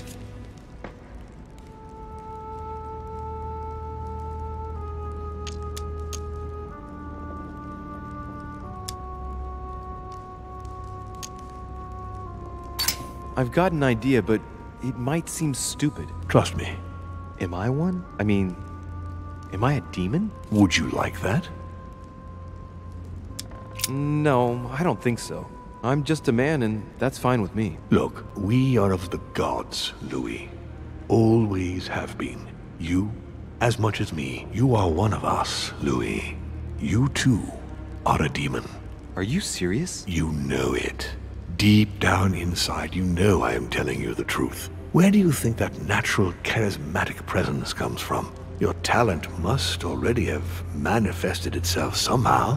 Have you ever had any visions? No. Stop it, it's absurd. Have you never found yourself suddenly inside someone else's body, without knowing why? No. Whilst asleep, maybe? That's how it often happens the first time. Your spirit wanders unconsciously. My mother can't have lied to me about that. It's true. Your real mother would never have lied to you. What do you mean? Louis, I would rather you found this out from her own lips, but it's important that you know. Sarah is not your mother. What? I'm sorry you had to find out this way, Louis.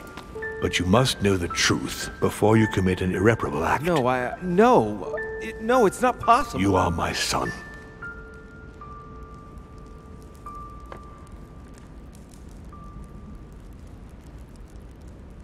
Not too shaken up. You've experienced many significant events since your arrival. To tell you the truth, I don't get much time to ask myself those questions. Quite right. Best not to react to all this too suddenly. Take some time to think about it all. For now, I think you ought to find Sarah, my son. You ought to talk things over with her. So she's been lying to me all along? Let her justify herself. What's done is done. Sarah must explain herself. You must clear the air. We'll have all the time we need to talk afterwards. But all in good time. Before you join her, I'd like to give you something. As a demon, I would like to introduce you to your first talent. What do you mean? Open your mind, my son. Relax. You hold immense power. It's already there inside you. Empty your mind of all thoughts. Just let me show you the way. I should relax. Open your mind. Hear my voice. Feel the vibrations and listen to what has been happening to you deep inside, but which you have been concealing. Trust yourself. It's all already in there. I can hear something. Now breathe. It's a sound, very faint. That's right. Concentrate on it. My voice is growing fainter, but I am here. Whispers, words, mixed voices. Focus on one of them. Don't be afraid. I sense a stream.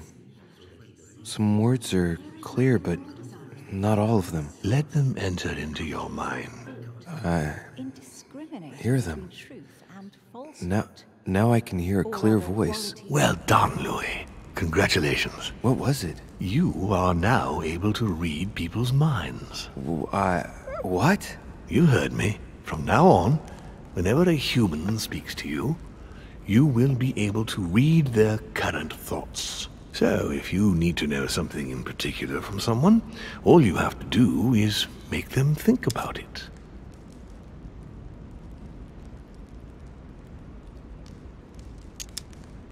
But it'd be a violation of their most intimate thoughts, wouldn't it? To begin with, there's nothing obliging you to do it. You already had the ability without even knowing it. I just gave you the option of putting it into practice if you want. Moreover, it would be wrong to evoke morality here. Every species is different, Louis, and this is the way we are made. That's all there is to it. You are free to use this talent or not. And what's more, it will be up to you to decide what to do with the thoughts you read. That is where the values of right and wrong do come into play. There are also a few rules you need to know that govern this talent when used between ourselves. You can read the thoughts of demons as well as of humans. But be careful. A demon more experienced than yourself will know that you are spying, and will often react quite violently. It's considered bad form to play around the psyche of another demon. It's a question of courtesy. But let's be clear. What is most considered bad form is getting caught. So I would advise against trying to read the thoughts of Gregory, for example. Home? Yes, the old grump is touchy, and rather a stickler about the conventions. On that note, go and see Sarah, Louis. Otherwise, she might leave without you. We'll continue this discussion later, if you want. Just join me in my study when you've finished.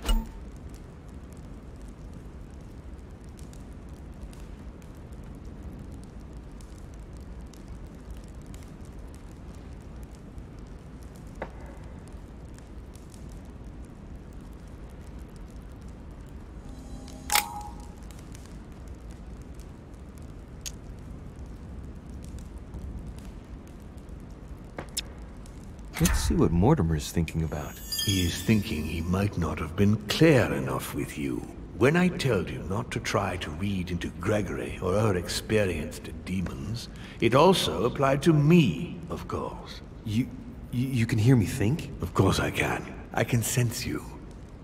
For the moment, your mind shines like 1,000 lights because you haven't yet mastered the art of concealment from the psyches of others. So, I give you a weapon, and the first thing you do is try to shoot me with it?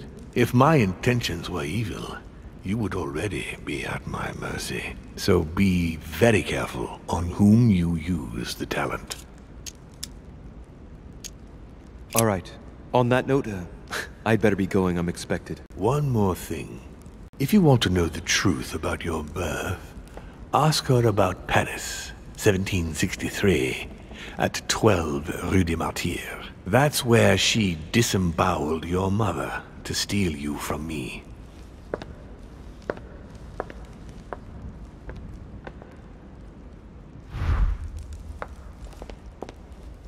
It's not that I regret all these discussions, but I must hurry to the wharf.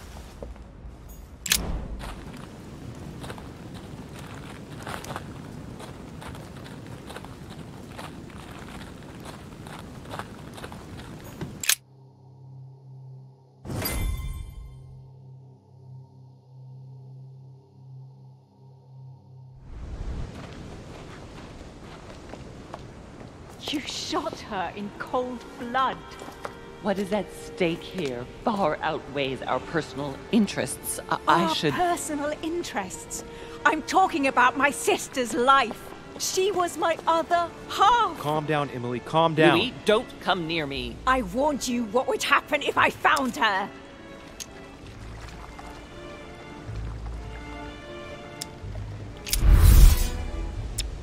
I was so hoping it wouldn't end like this. I'm fed up with all these deaths. Emily, put the weapon down. She has to pay for all the harm she's done to me. Well, to be fair, we've all made mistakes. And look at her, Emily. She's paid for hers. I'm all alone now.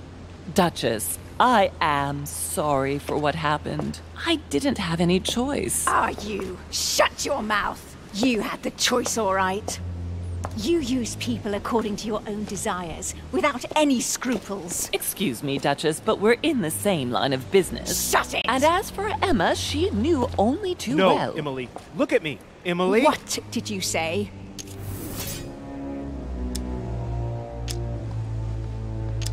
Look at me! Say that Look again! Look at me, Emily! Emma knew the risks of the job only too well. You're constantly risking your life to serve the Order. You knew the risks involved. We were supposed to rely on our own people, Sarah. You were her superior in the Order. She trusted you. But why did Sarah betray Emma? Why? Your sister was supposed to hide something, and no one was supposed to have been able to find it. And she would never have talked, even under torture. So why get rid of her? Unfortunately, Emily, the creatures who live here employ methods that no one can resist. I was going to get her out of there, for God's sake. So what are you talking about?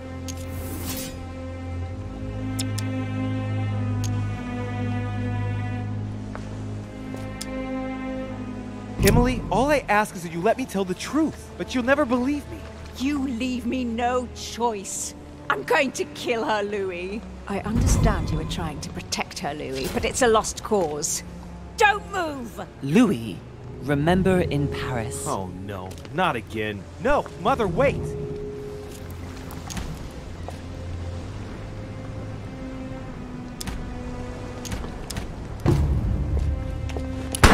No, no, no!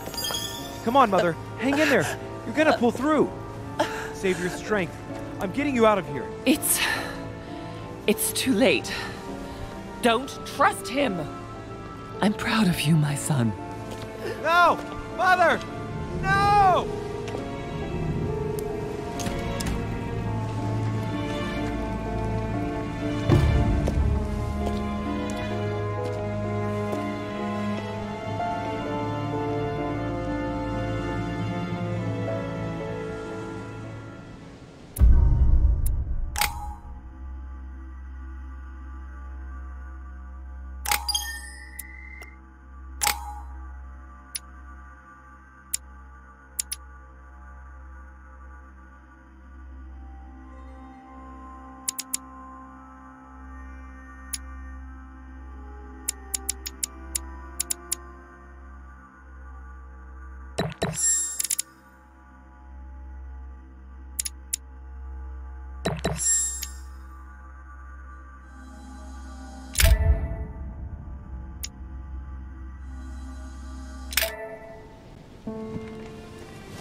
Rational and open. I spent my whole life swimming in lies. Emily, what a waste. I feel like I know nothing. That I have to learn everything all over again.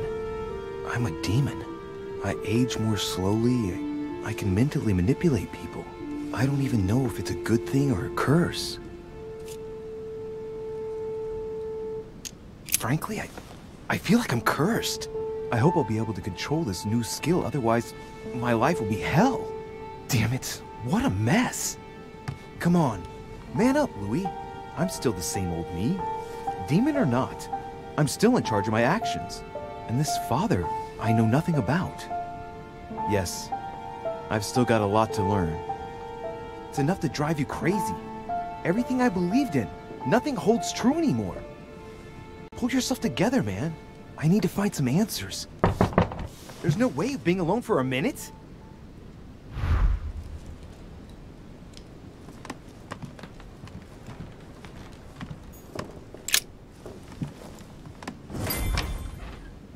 Sir Gregory? Good day, Louis. I think it would be good to talk. How are you feeling? I don't know. I understand. I heard that William spoke to you at last about our nature and our family. It's a good thing, but you must be a bit shaken up. That's the least you can say. I bid you welcome among us, Louis. Knowing William, he probably didn't go into any detail about our family, so if you have any questions, don't hesitate to ask.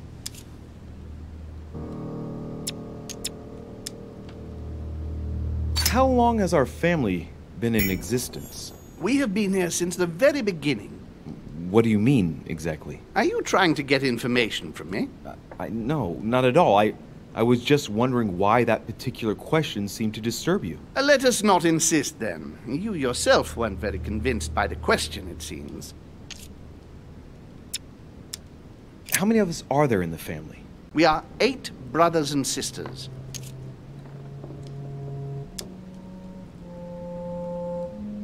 What do you mean by brothers and sisters if we can change bodies? You reason with logic. We have retained the human habit. When we first come into this world, we retain a certain attachment to our first envelope. If we are born as a man, we are brothers. If we are born as a woman, we are sisters. But I must admit, it has absolutely no real importance. They're just bodies.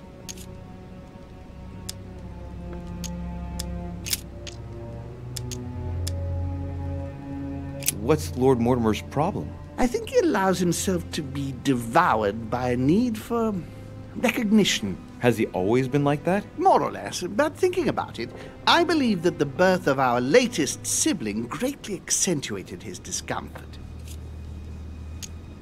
Do you think he's jealous? I didn't realize you were so good at behavioral analysis. Indeed, William certainly is prone to jealousy.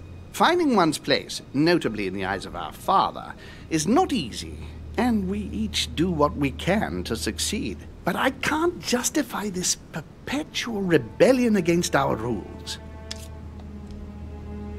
Is there a head of the family? You'll see.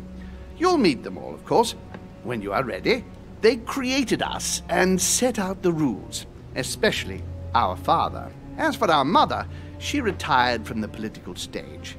We don't see her much anymore. I think that all these questions simply bore her. I see.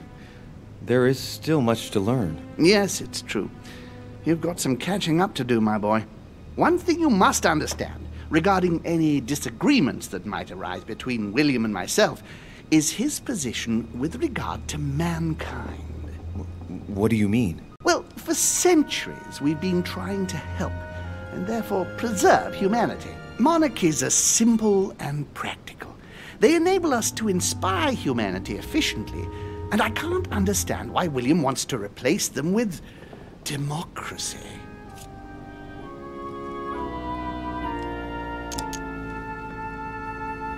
Well, if our goal is to direct the future of humanity, it'd work out easier through a monarchic system rather than a democracy. I see you're a quick learner. From now on, you know the fence that separates William from the rest of the family. If only he would stop steering the destinies of certain countries like France or the United States of America in such a dangerous direction.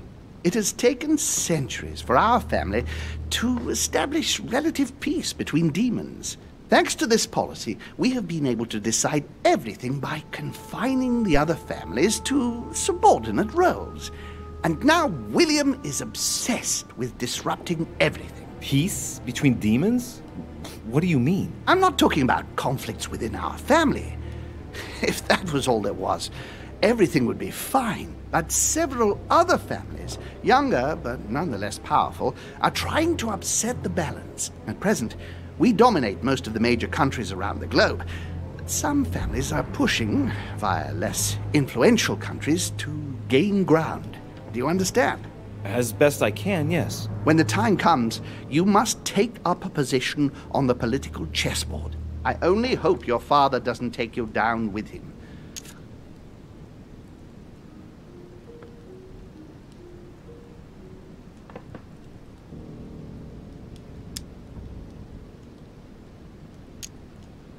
Are you offering me an alliance? Louis, I do not believe that just because your father is mistaken, all is lost for you.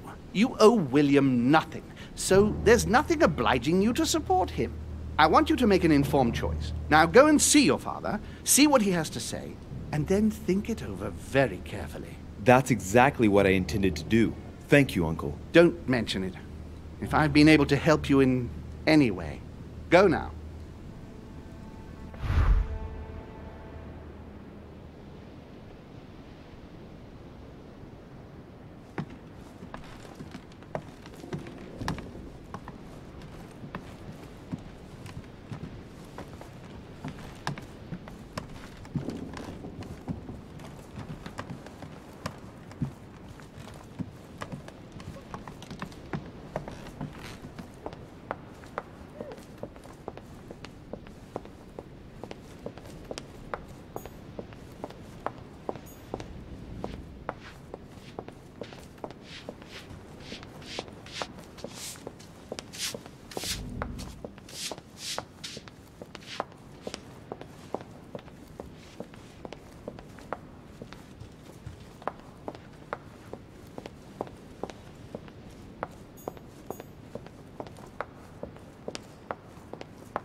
Louis, I was sure you would stay. I'm proud of you. You have made the right choice. You must have been disappointed not to have been able to speak to Sarah one last time. I would have liked her to tell you herself. Well, I guess I'll never know now. True. Even so, there is one more thing I haven't told you about her. Sarah was my daughter. What? But why didn't you tell me the truth about her? I thought that might be too many truths to absorb at one time. I intended to tell you afterwards. You were in a hurry, so I made a decision. You've been able to understand and choose for yourself. How do you feel? Hard to say. Quite curious to find out more. My whole way of thinking has been blown apart in just a couple hours. What could be more normal? It may have been a bit brutal, but you've just grown up in a very short space of time. From now on, you can influence your own future. I will guide you. We've all the time we need. You're not the first to make me that offer. What do you mean by that? Your brother, Sir Gregory. Gregory. Why am I not even surprised? What did he say?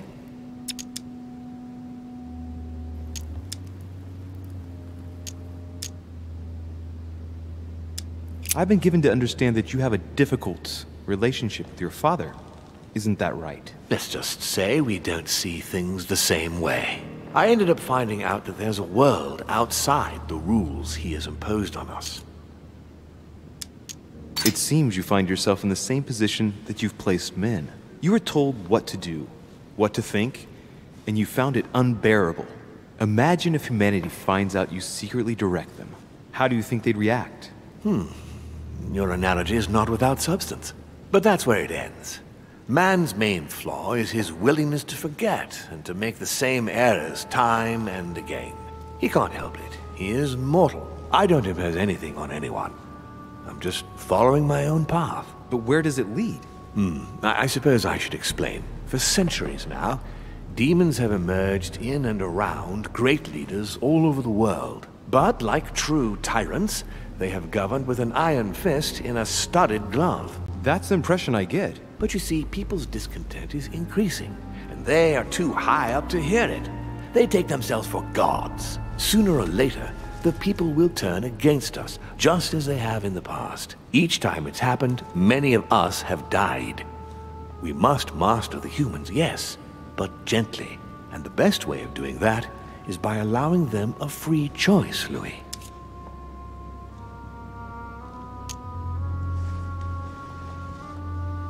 So that's your project? Of course not entirely, no. It is easier to keep control over people who slumber than people who are oppressed. A man with nothing to lose is a dangerous man. Whereas if you give him a roof, food, and entertainment, he will do whatever you want. The best way of getting them to achieve something is to make them think it was their idea. For that, they have to feel as if they are free. Hang on. What do you mean? Look at the United States. From the start, I introduced an idea that will change everything. The idea that everything is possible. Everyone can become someone. Is there anything more beautiful? You mean it's not true?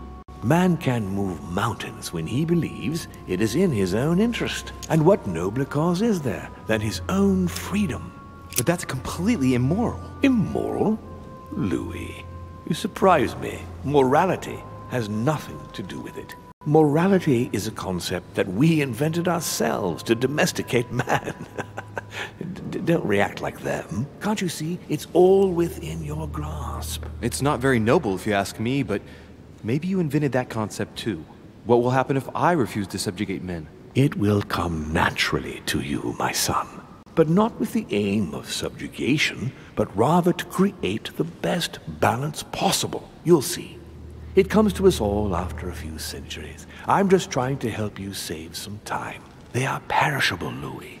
They come and they go. They are mere butterflies that take themselves for gods. If we give men the feeling that they are free, I am convinced that they will exceed their limits. And it is only from that condition that humanity shall rise up. But do you want to dominate or raise humanity higher? I want it to advance. I want it to progress. Man is our vessel. If he progresses, then so do we. Wouldn't you like to know what we really are? Who do you mean? Demons? Yes, us. Our species. I've been searching for centuries, trying to find a way to explain the reason of our existence, but humanity has not yet evolved enough to make any progress on the subject. I am convinced that the sciences will bring that knowledge someday. So, that's your objective, is it? To understand who we are. I understand your goal, but the change you propose is not really a significant one. It is merely more smoke and mirrors. You must understand that we directly depend on men. Consequently, we have to do our utmost to help them progress and to prevent them from killing each other.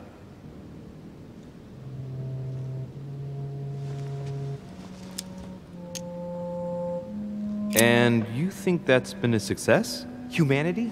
It's almost always at war. And it's been this way forever. Look, I'm not saying that the task is easy. We've all had failures. And at times we have even suffered from conflicts on our own side. I'm doing my best to improve the situation. Our family clings to its privileges and to the past. And that's how they are putting us in danger. The time has come for change. Now that you know your true nature, there are still a few things I need to teach you. What do you mean exactly? A new skill, and not the least, Louis. It's about taking control of a person. Okay, let's not waste any more time. I deduce that you're impatient to master what's in store for you. That is good. I thought I'd mix business with pleasure for this first time. What do you mean by that? The conference will come to a close shortly, as you know.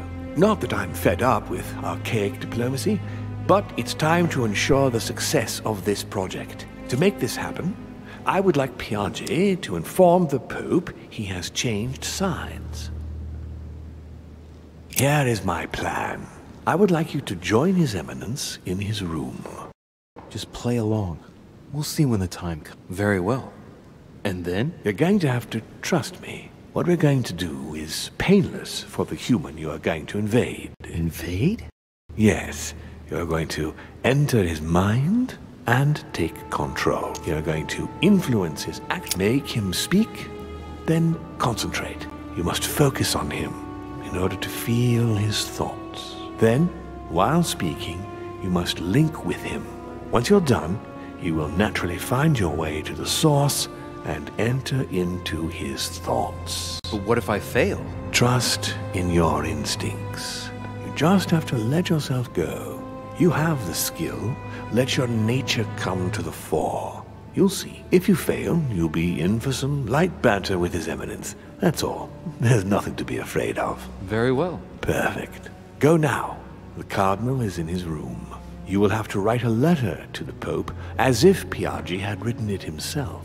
In this letter, tell the Pope that whatever happens during the conference, he must follow my propositions. But be careful. In order to protect himself from counterfeiters, the Pope had Piaget's hand tattooed with a symbol to be sure of his identity. You'll see when you're inside him. You'll understand. Once it's written up, just bring it back to me and I'll send it off immediately. All right, I'll take care of it.